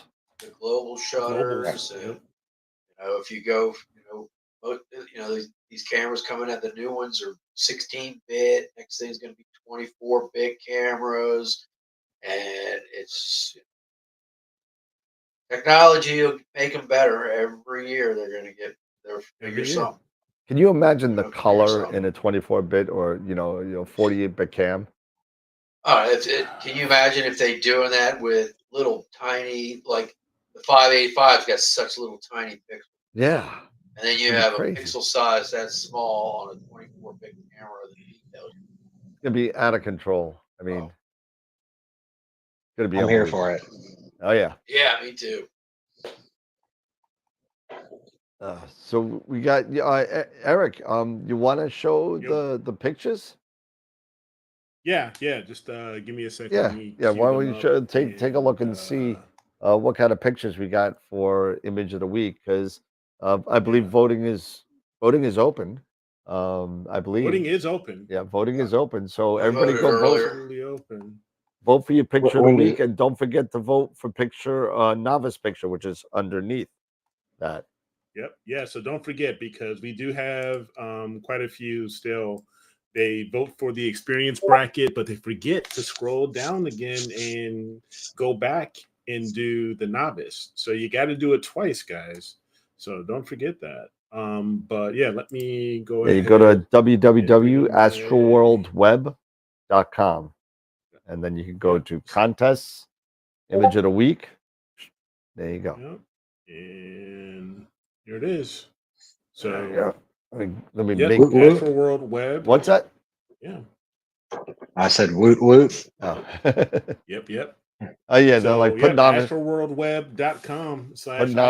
top. They astroworldweb.com/ILTW. said, Put novice on. Okay, maybe that. and then we Yeah. won't get any votes for the other one. They were giving any votes on the other one. Yeah. So again, congrats to Kevin, Wow. who won our image of the week for February for the Boogeyman for I love that the picture. He's last like for February floating in 28th. there. It's awesome. Yeah. That is a killer shot. So it is Really a well great, done. great image. Yeah. So all right. So our first images of the week entrance for March, our first one on the experience bracket is from Dr. Greg Meyer. We have M97 and M108, the Owl Nebula in the Surfboard Galaxy that he took with his Esprit 120. And then we have the Foxfur in a new light. This was done in the Hubble palette by Chris Fierksen with his Edge 8. Nice. I saw that one on the Discord server. Yeah. Yeah. And our last experience shot is the Rosette Nebula. And this one was done by That's the this is a skull. two-pane That's the mosaic. skull version. The The skull version. Yeah. Yes. Oh, Yes. yeah, 'Cause you can see the can't skull. unsee the skull. You Uh, can't unsee it. That's the rotation of the skull. Yeah. Yeah. So, and this was done by Robert Fitzhenry. with his Nice. Takahashi TOA 130. There you go. Nice. There you go. All right. And for our novice, we have first entrant was The Running Man by Paul Burkhart. Nice. And then we had another Rosette Nebula entry. This one was done by Tori Gadwa. And Nice. he took that with his ED102. And last but not least, we have Thor's helmet taken by Brian Vinci with his RC8. So again, don't forget to vote. Once you vote here for the first one, it's going to take you, and you click on that's your final answer. It's going to take you back to the top. We know it's kind of weird.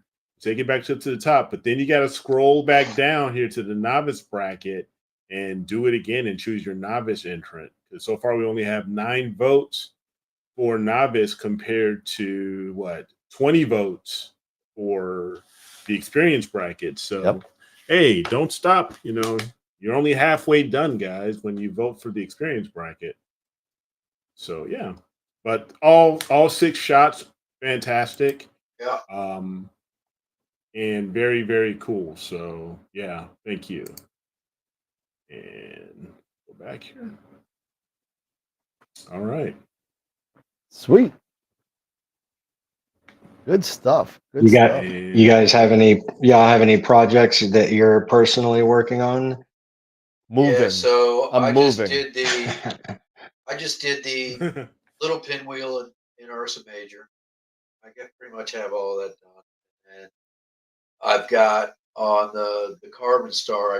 I was doing the Flaming Star Nebula, so I've got a lot of data on that. So, but I couldn't calibrate because I didn't have dark device. But I will after I'm taking it. So, and then I started because that was setting probably around 11:30 or midnight. So I would then hopped over with that to M51. Started doing it. So I'll get more on M51 and everything. So Nice. Yeah, for me, I just wrapped up capturing all the data, collecting all the data for this is going to be my first mosaic. It's going to be a 4-pane mosaic of Orion's belt and the Bernard's loop. So right, just like that one you have there behind you. So that I took with my Rokinon 135 and my 533 mono. So I did HA luminance and RGB on that. So I kept even for and I had it set at f2.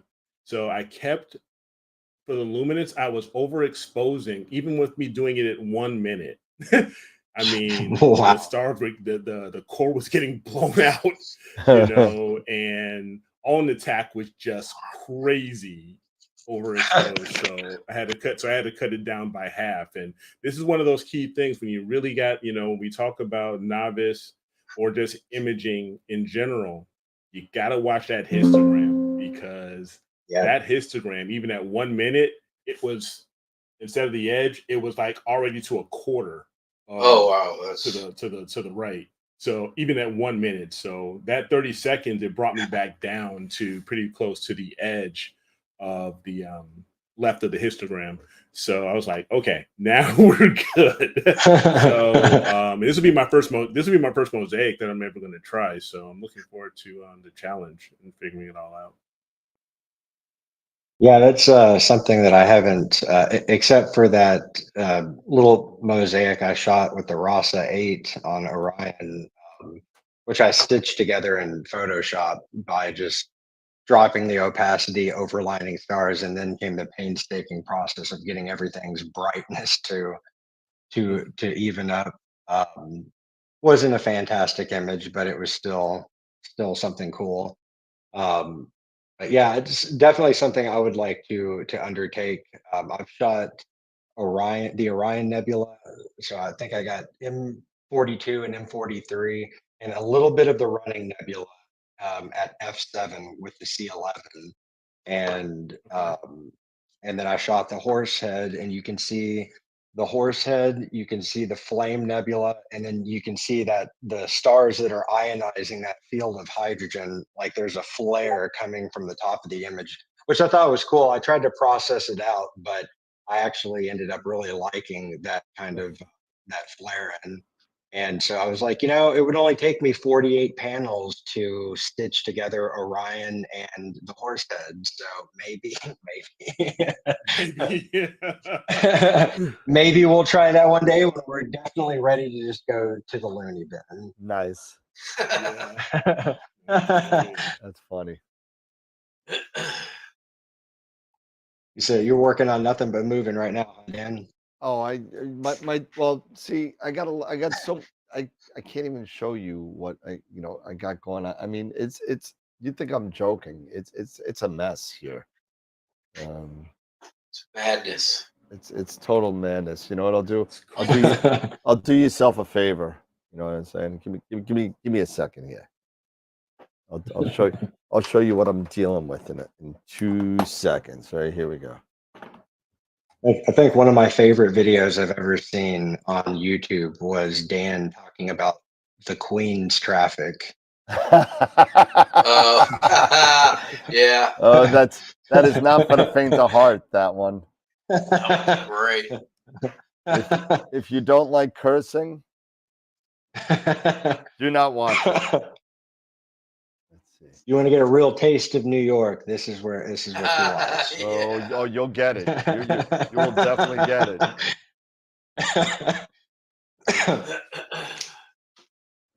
Yeah, looking forward to exploring the island a little bit more this time around. Definitely going to Bleecker Street Pizza again. Oh, there you go. Didn't get to go play in the Friends fountain. The last time we were there, I wanted to go jump around in the fountain and see if I could, not get arrested. Like what? They did it in Friends. Why can't I? Yeah, exactly.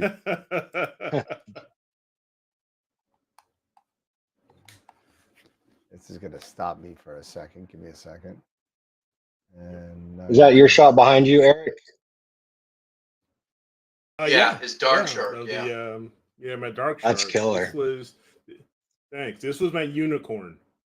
This was the Nice. one that kept me that I fought for. I started imaging in 2018 with initially it started in 2017 with my Nexstar 8 SE and with the Alt-Az setup, and I got like 10-second or 20-second shots of M97 and M51, and then after that I was like, babe, I saw Trevor Jones too, and I just got hooked. It's like, yeah, Trevor Jones is to blame for a lot of people. He is.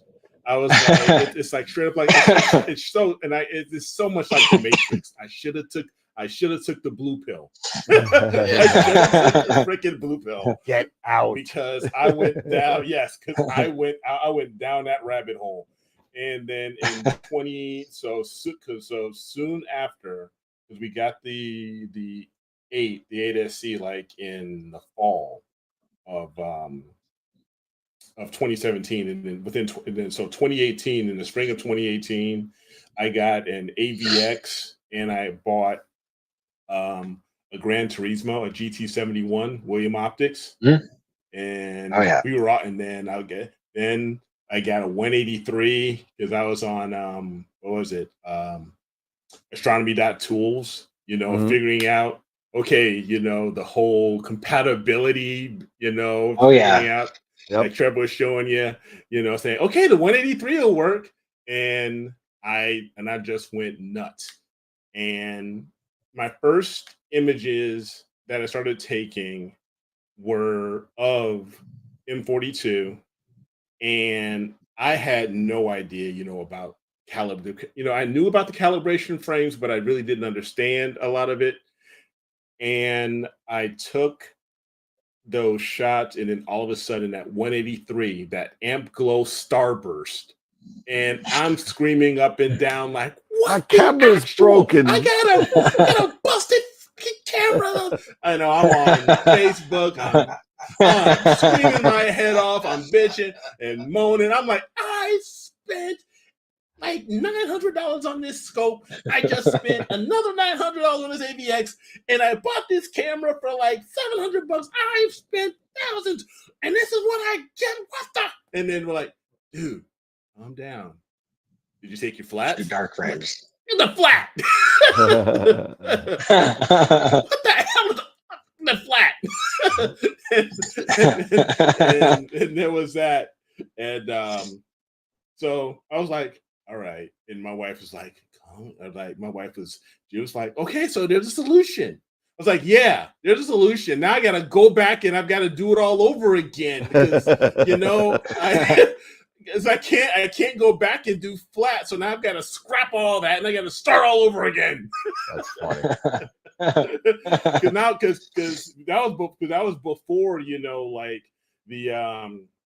the Giotto and flat panels, and the flat panels. So I'm doing sky flats. Here I am in December, freezing my ass off in Illinois, telescope, trying to get. I'm getting up like at 5 o'clock. It was probably about 5 or 6 o'clock in the morning because it's winter, and I'm waiting for the sun to come up. And so I'm putting the t-shirt on and all that stuff, and I'm just freezing out there and getting this all done, and but then it came out okay. And then I realized, after all that, I'm happy. Even before then, I'm getting ticked off because then it was the whole bit about polar alignment. And if you've ever tried to polar align an AVX, forget about it because you're on especially in the winter. Yep. I mean, I've got snow all on my knees. I'm freezing. I got wet jeans and all. I'm trying to look through this freaking scope. I'm like down here, but I can't see it. Which doesn't even come with a polar scope, right? Nope. So I had to buy the polar scope, screw that thing in, and I'm getting on my knees, and I'm not getting any younger, so my back's already bad, and I'm just like down here, and I'm like, I don't know if I could keep doing this. And then I saw who was it? Stacey Dalton. She had advertised. She was on her channel. She said she had just gotten the Pole Master. Yep. Oh yeah. And I was like, sold. So I was on High Point the very next day. I'm like, shut up, take my money. Yep. Exactly. That was it. And don't forget to pay the extra $38 for the adapter you needed for that. Oh yeah, I had to get the adapter too. I had to get the adapter and all. So oh yeah. Everybody's reminding me, Eric, take the lens cap off. You guys are never gonna let me live that down. Oh no! last year, Dustin, last year I go with a buddy of mine to Terre Haute, Indiana, to meet up with Tom Peter, who's in our chat here, to get the eclipse, right? So I'm going down there. I've got my 183, and I've got one of like my 533 or one of the other, and then I've also got another setup. I got two setups, right? So I've got the 183 with the AVX, I think, and I'm getting that all. No, it wasn't with the AVX. It was with my little Alt-Az mount. I'm getting it all set up, ready to go, and I'm getting nothing. It's just total. I'm like, what the actual pitch black, and I'm just like, and the freaking eclipse is coming. It's coming, and I'm like, and I've got the whole software that talks back at you, saying, first phase is coming, here, countdown, and I'm counting, and I'm like, what the actual? And I'm just freaking out. So I'm just like, son of a, screw it, leave it. So I leave the Rokin setup down there, and I'm like, all good. So then I just start using my DSLR and everything else, and everything's going great. So then now I've got the eclipse, everything. I'm happy, but I'm still ticked off of why the heck didn't the other one work? So I can get, because I had the Rokinon with a ZWO camera, so I can do a video of it and all. I go back, I go see it, I take the sunshade off, I take the solar cap off, and I look at it. Mother, the damn dust cap's on. Oh, no. And I'm just God. And I was like, that's it. There's my dumbass moment right there. Well, I've got one exactly the same for you. I hadn't done any imaging in like 3 months, and my mom came to visit in Houston, and I'm set up with a 183 mono. I just picked up an Astrodon 5 nanometer 8K filter, and I was wanting to shoot the elephant's trunk. Because that same trip that I actually no. So after I took my telescope to California, I went to California the next Christmas, and it was right after I had shot that mosaic, that 12 something panel with the 120, and because I had bought it from OPT, they had reached out just randomly, I think via email, or maybe it was even phone call, just to see. I think it actually was a phone call. They called me just to see how I was liking the purchase, because I had bought a telescope package, and and I said, yeah, I'm loving it. I'm really enjoying it. I've done a couple cool things with it. If I can send you a picture of this mosaic that I did, and they said, oh, that's awesome, dude. And I said, I'm going to be in California, pretty close down to Oceanside, in a couple weeks. You guys have a storefront or anything? I'd love to come and just say thanks, for the help. They said, no, we just have a warehouse, but you're welcome to come by. So I got to stop by OPT and met Dustin Gibson there, and a lot of the people that were doing the social media marketing. Nice. Which I still, man, that Icarus filter, April Fool's video. I know, that was so good. I was like, dude, I was so sold. cool. I was looking at my bank account, just like, all right, am I gonna have enough for this filter? I was like, wait a minute, this doesn't pan out. It didn't click to me. Oh yeah, because I don't do holidays. I don't keep track of that stuff really. And I was like, oh, okay, I get it. It was an April Fool's thing. I'm an idiot. But no, I was set up using the 183 and the FSQ85, and my mom's sitting on the back of her truck on her tailgate, and for like 20 or 30 minutes, I'm sitting there like, okay, I'm turning the gain all the way up. I'm hitting the lightning button and sharp cap. Why aren't the stars coming up? What is going on? I just used this thing to test it out, and I'm inventing cuss words at this point.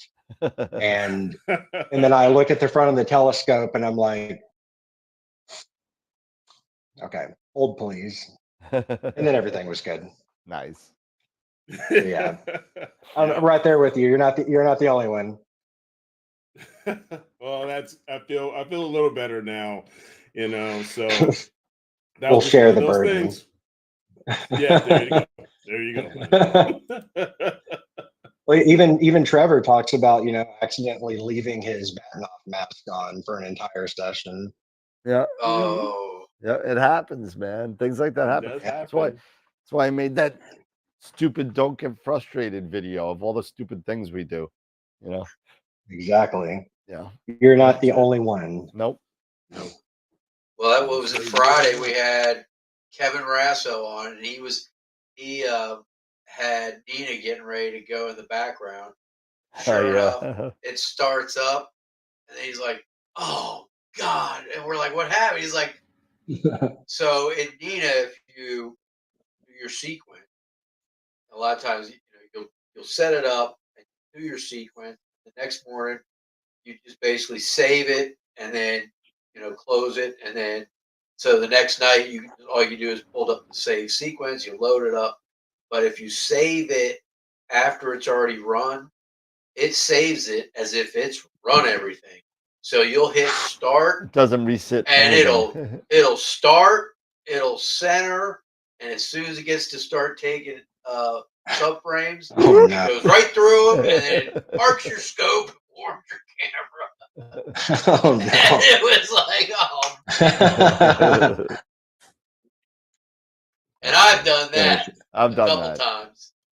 And it took, you know, and the one time it happened to me, it took me a while to figure out why the hell it was happening.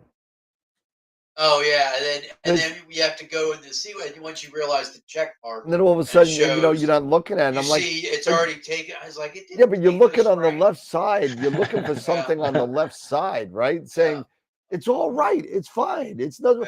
Yeah. And you keep on pressing play. It's like trying to open up the refrigerator door and close it to see if the light's still on. Yeah. You know, that's not going to happen. You know, you know. So, you know, It's a good analogy. yeah. So, I have my moments. You have your moments. Oh man. So what else we got? It's almost 10 o'clock. Yeah, it's about that time. Yeah. You guys are in the future. It's only almost 9 here. Oh yeah. No, you're in the Yeah. past. Yeah. Tell me what the lottery we're in the numbers are. past. Exactly. You know, Exactly. my father used to do when I was young, you know, younger. My father did this same shit to me. My dad was a practical joker, and he was always like that. So I'd come home and he loved watching Jeopardy and Wheel of Fortune, and it was back to back all the time at like 7 to 8 in New York, and he'd be watching, and I'd be watching him, and every once in a while, he'd freaking know. I mean, I thought he was the most smartest guy on the planet because he would know like these answers to these questions that I was like, oh my God, how do you even know this? I said, Dad, you're not that smart, man. What are you doing? You know, how do you know this? He's like, oh yeah, well, I watch it all the time. So after a while, I figured out what he was doing. A half an hour before the show came on, it aired on another channel, and he would watch it and get all the answers, and he'd write them down and try and remember them by the time I got home, so he would look like he's a genius. He'd be like solving like these big Wheel of Fortune things after like 2 letters, and I'm like, there's no way you know that. Oh, that's great. That's great. That's a good one. Yeah, he got me for a while on that. Like, how does he know this? It was on some random channel called TV New York 55, and it showed up. It's like an hour behind the regular network channels, and it was the same show. It was like That's awesome. It was crazy. But, Sounds like an awesome person. no, my dad was great, man. He was awesome. Yeah. That's You're like, when did you become the Rain Man? Yeah. Oh my God. Right. He's answering a question from a half hour ago. He actually was.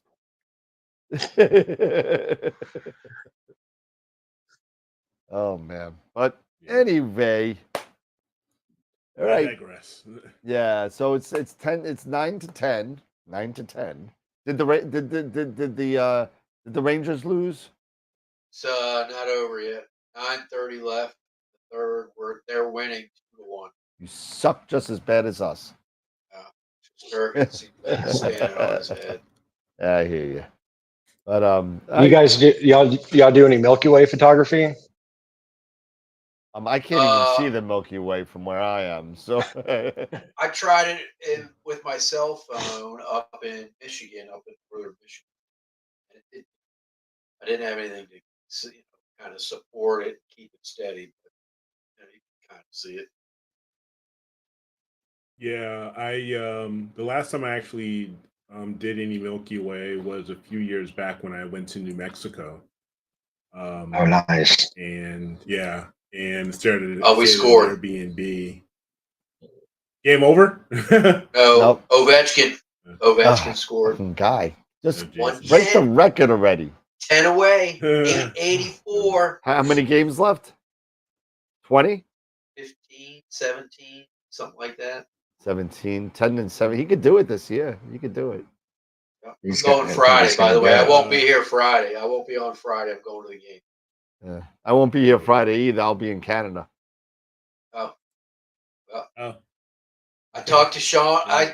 Sean and Wayne were on the chat today. I asked them if one of them wanted to do it. You know, I'll try and make it. So I know Eric's got a guest. You got a guest this Friday. Yeah, I do. Yeah, I guess it's Friday. Who's I'm your gonna try. guest? I'm gonna try and make it. I'm gonna try and get up there into Sean's. Well, that sounded perfect. Into Sean's bedroom. So, What? It's not getting any better. It's not getting any better. So I dude. could get on his use his computer to get on the show. So, Yeah, okay. Good that was so Lord. bad. Suspect, buddy. Well, you know, Yeah, Forget about it. there's something about Yeah. what a 10-hour booty call. Is that what that is? No. Good Lord. No. God. I like you, Sean, but you're not my type. Sean's No. pee-pee. Yeah, Sean's Oh, that's creepy. killer. Yeah, so Oh, there God. it is. That was New Mexico. Sweet. Yeah, I remember that picture. I remember when you came back with that. Yeah, That's freaking yeah, awesome. that was a lot of fun. That was just a lot of fun, Well- and just to see that amount of stars, just Yeah. blew my mind. It blew my wife's mind away. It was just wild. mind blowing to see that many stars out there. So yeah, it was a good trip. That was the. What'd you shoot that with? I shot this with my Canon. It was a 6D, and the Yeah. I want to say a 24 millimeter. Yeah, with this Okay. 24 millimeter lens. Nice. Yeah. Yep. So it was definitely a learning experience. That was for sure. But it was worth it. That's when I got the move shoot move Yep. star tracker, which is it's a pretty cool little tracker, you know. And it came with the green laser light. Yep. to try to pull a line. I was like, I'm going to blind up so yeah. It was That's it what was interesting. Move Shoot Move is one of our advertisers now, and I think Tim got one of those that he's been playing around with, and he goes, I don't think this laser is legal for England. Yeah. So. Yeah, no, that sucker. You talk about a powerful laser. That thing was insane. It's one of the I haven't had the chance to do any of the like longer focal length, I guess you'd call it. It's still wide field technically, but I found a way, I think, to connect my 6200 MC to that Altair Astro lens adapter just by switching out the connection ring, and it gives you the M54 thread. And so if I can connect the 6200 to it, then I'll shoot full frame. And I want to pick up one of those Sigma Art 85 millimeters. And because it's flat across the field, what I've seen shot with like the Canon 5D. And I think I looked at it in Nina, and to equal the amount of sky that my Canon 6D and my Rokinon 14 will capture and frame up, I think I need it's like 30 or 40 frames panels. But yeah, if I can manage to pull that off, I think it's going to be like a 3 gigapixel image. Oh wow. And I'll have to build a computer for that. What I have is not going to work. Yeah, no, I hear you, man. That's it. All right. Well, we're almost at 10 o'clock. Don't forget, everybody, on Friday night, you guys have asked and we are delivering. You guys wanted to talk planetary and get into planetary imaging. I have been able to get a very experienced, 25 years experience doing planetary, Dan Llewellyn, who's out of here in Atlanta. He's done quite a few articles in Sky and Telescope. He does deep sky as well as planetary. he's going to be on tonight, on Friday night, and talking planetary and giving us tips and answering your questions. So I hope to see you all here on Friday and hanging out with us and talking to Dan. Not this Dan, the other Dan. He doesn't talk to me. The Dan that's got some mad skill, got the mad imaging skills.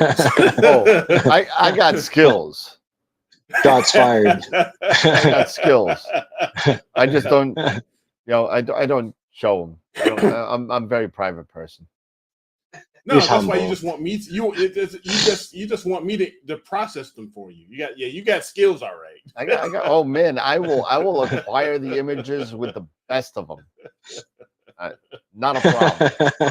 But he's got enough data to fill. you saw my NAS. I mean, you saw how much data I have. I just I got a ton of data, whatever. But data.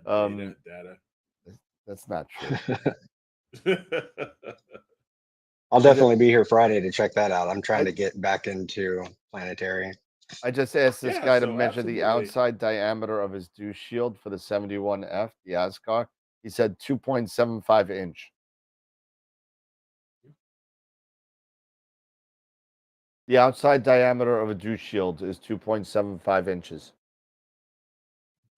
That's kind of like what, the 30 millimeter? No. Of a 71F.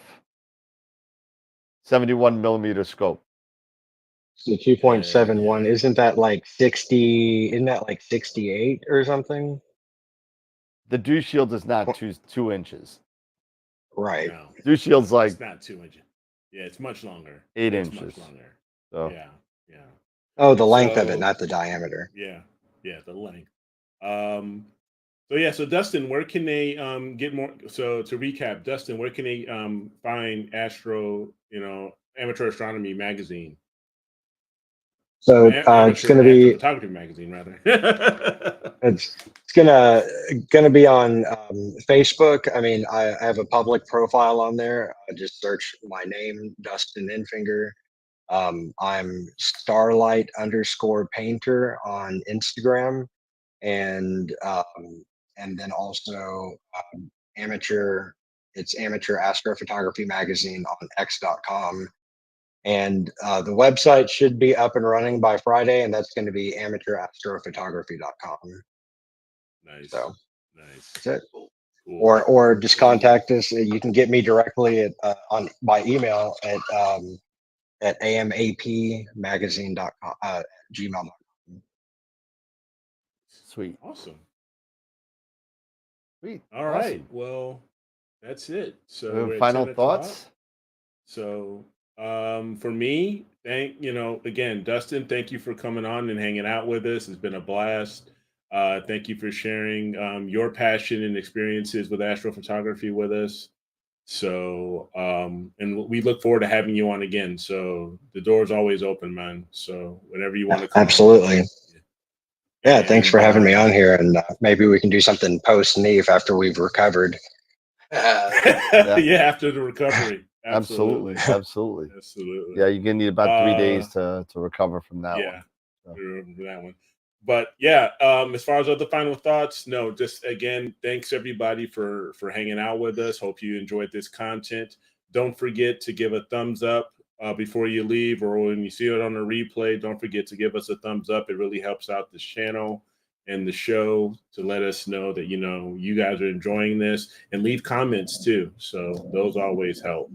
And don't forget to hang out with us on Friday, with Dan Llewellyn, and learning some planetary and getting some tips and tricks and stuff like that. So I'm gonna see if I get Sean to sit in for me for a little bit, so I could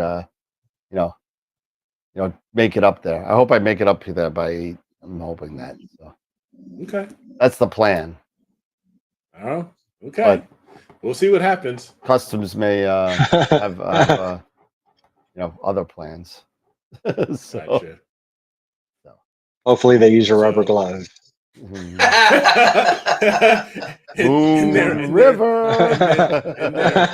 Yes. and they're very gentle with you. You know, they give you a nice slight touch. Like, What's that? wait a minute. Why are they? Why is there banjo music playing? Yeah, exactly. What was that? South Park? Cavity search. Exactly. So, yeah. Awesome. Dave, final thoughts? Uh, Thanks for hanging out with us, Dennis. I mean, it was cool meeting you. Thanks for all your help you did with me with my camera back in the day, years ago. Look forward to seeing you at NEAF. I'll be up there. It's my first NEAF, so it'll be an adventure Nice. for me. But other than that, I'm interested to see how the magazine comes out and all that. But other than that, that's all I got. Cool. I won't be here Friday. Obviously, I will be rooting on my boys and hoping Ovechkin gets a hat trick Yep. against those pesky Wings. Sending good energy that way. There you go. Yeah, I hope he beats Gretzky. I hated him for years. I still hate him. I hate him when he's dead. I hate him when he was alive. I definitely hated him when he was with the Rangers. But let me tell you. But what are you gonna do? But anyway, Dustin, what do you got for us? Final thoughts? I just, really appreciate you guys having me on here. It's, great to talk with you guys. And yeah, I mean, I think everyone's pretty much capped it pretty well. Yep. Awesome. So again, Dustin, great to have you on. You know, again, just like Eric said, we'll be happy to have you on whenever you want to come on and chill out with us. Absolutely. It's great having you, man. It's good seeing you. You know, just not being on the phone for hours. You know, just actually seeing you in the face to face, sorta. You know, but it's good to have you on, and looking forward to seeing more and more out of Amateur Astrophotography magazine, and hit him up, get the information, get the digital magazine from was it Jupu or Jusu or whatever. It's Pablu. Jusu is that vape thing, isn't it? Oh, God, let's just get off. That's why I said the air Jusu. because, good Lord, I could have said something else. He's already off the I didn't rails. even drink tonight. Jeez. That's even scarier. Yeah. Well, you know. Hey, excuse. Eric and Dan. Tim sends his love from England. I'll tell him he's got to come back Tim, on for a yeah. reunion show, man. I mean, geez. Absolutely. I don't want to hear about the 5-hour time difference. I don't want to hear it. I don't want to hear it. We have people come on all the time that are in the chat that are over there. If Stacy could do it, you could do it. Exactly. Mr. Cow, There we you are go. waiting for you. Stacy and who was it? Katie Hughes. All these people. Yes. If Dylan could do it with a 12-hour time difference, you could do it. Yeah. Yeah. Who else did it? Who's the? I mean, Simon's come on here and done it from New Zealand, you know. So what's his name? APP. Yes, Evo. Pavel Kagas from Moravian. Absolutely. You know, I mean, come on. Come on. Yeah, he knows. No excuses. There's no excuses. There's no excuses. I don't want to. I don't want to hear that you're sick. I don't want to hear it. You're coming on. I don't want to hear it. Anyway, yeah. No, but that's great again. Great having you. Miss you, Tim, if you're in the chat. Good guy. If you don't know him, yeah, he's a really good guy. Go get him on Facebook. But that's all I got. Yep, that's it. All right, everybody. Well, have a great night. Again, thank you again, Dustin. Appreciate it. Hopefully, Dave won't be here Friday. Hopefully, I'll jump on in and save Eric from his lonesome non-wingman thing. You know, so I'm gonna try and make it. If not, I'll force Sean to come on and get some place while I finish the last bit of driving. That would be helpful. Yes, we'll do something. We'll get somebody. Maybe Dustin will come on. All good. Dustin won't be the wingman. Hey, I'm up for it. I'm down. Oh, there you go. So there you go. It's going to have a plan. You said you were interested in getting back into planetary. We're going to have a planetary expo. Exactly. There you go. Exactly. So- I just got my Barlow finally, so I'm stepping up to 8,400 millimeters, and Yeah. just need to get a just need to get a planetary camera. Shooting with the 6200 with a 1.25 inch eyepiece is not super practical. No, Yeah, not really. no. Yeah, no. Get a nice 585 or something. Be done with it. You know. Yeah, 585 wouldn't be too bad. You know, you're gonna crop it anyway. That's nice. You know. Yeah, you gotta have. Right. So, all right, everybody. All right, guys. Have a great night. We'll see you. Maybe you'll see Eric definitely on Friday with Dan Llewellyn. You'll most likely see me. Hopefully, you know, I could get out, you know, at a decent time. It takes about 8 to 9 hours to get there. So if I leave by when I want to leave, like 9 o'clock, I should have plenty of time to have dinner and get on. There you go. So that's All the right. plan. And then that's it. We'll see everybody on Friday night. All right. So take it easy, everybody. Don't forget to vote. Vote for your Yep. picture.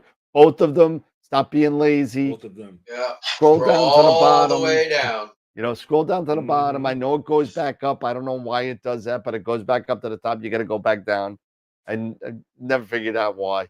But everybody have a great night. Take care. We'll see you Friday night. And remember, as always, to keep imaging, keep educating, and clear skies. We'll see you next time. See you guys. Yeah, later. Peace. Later.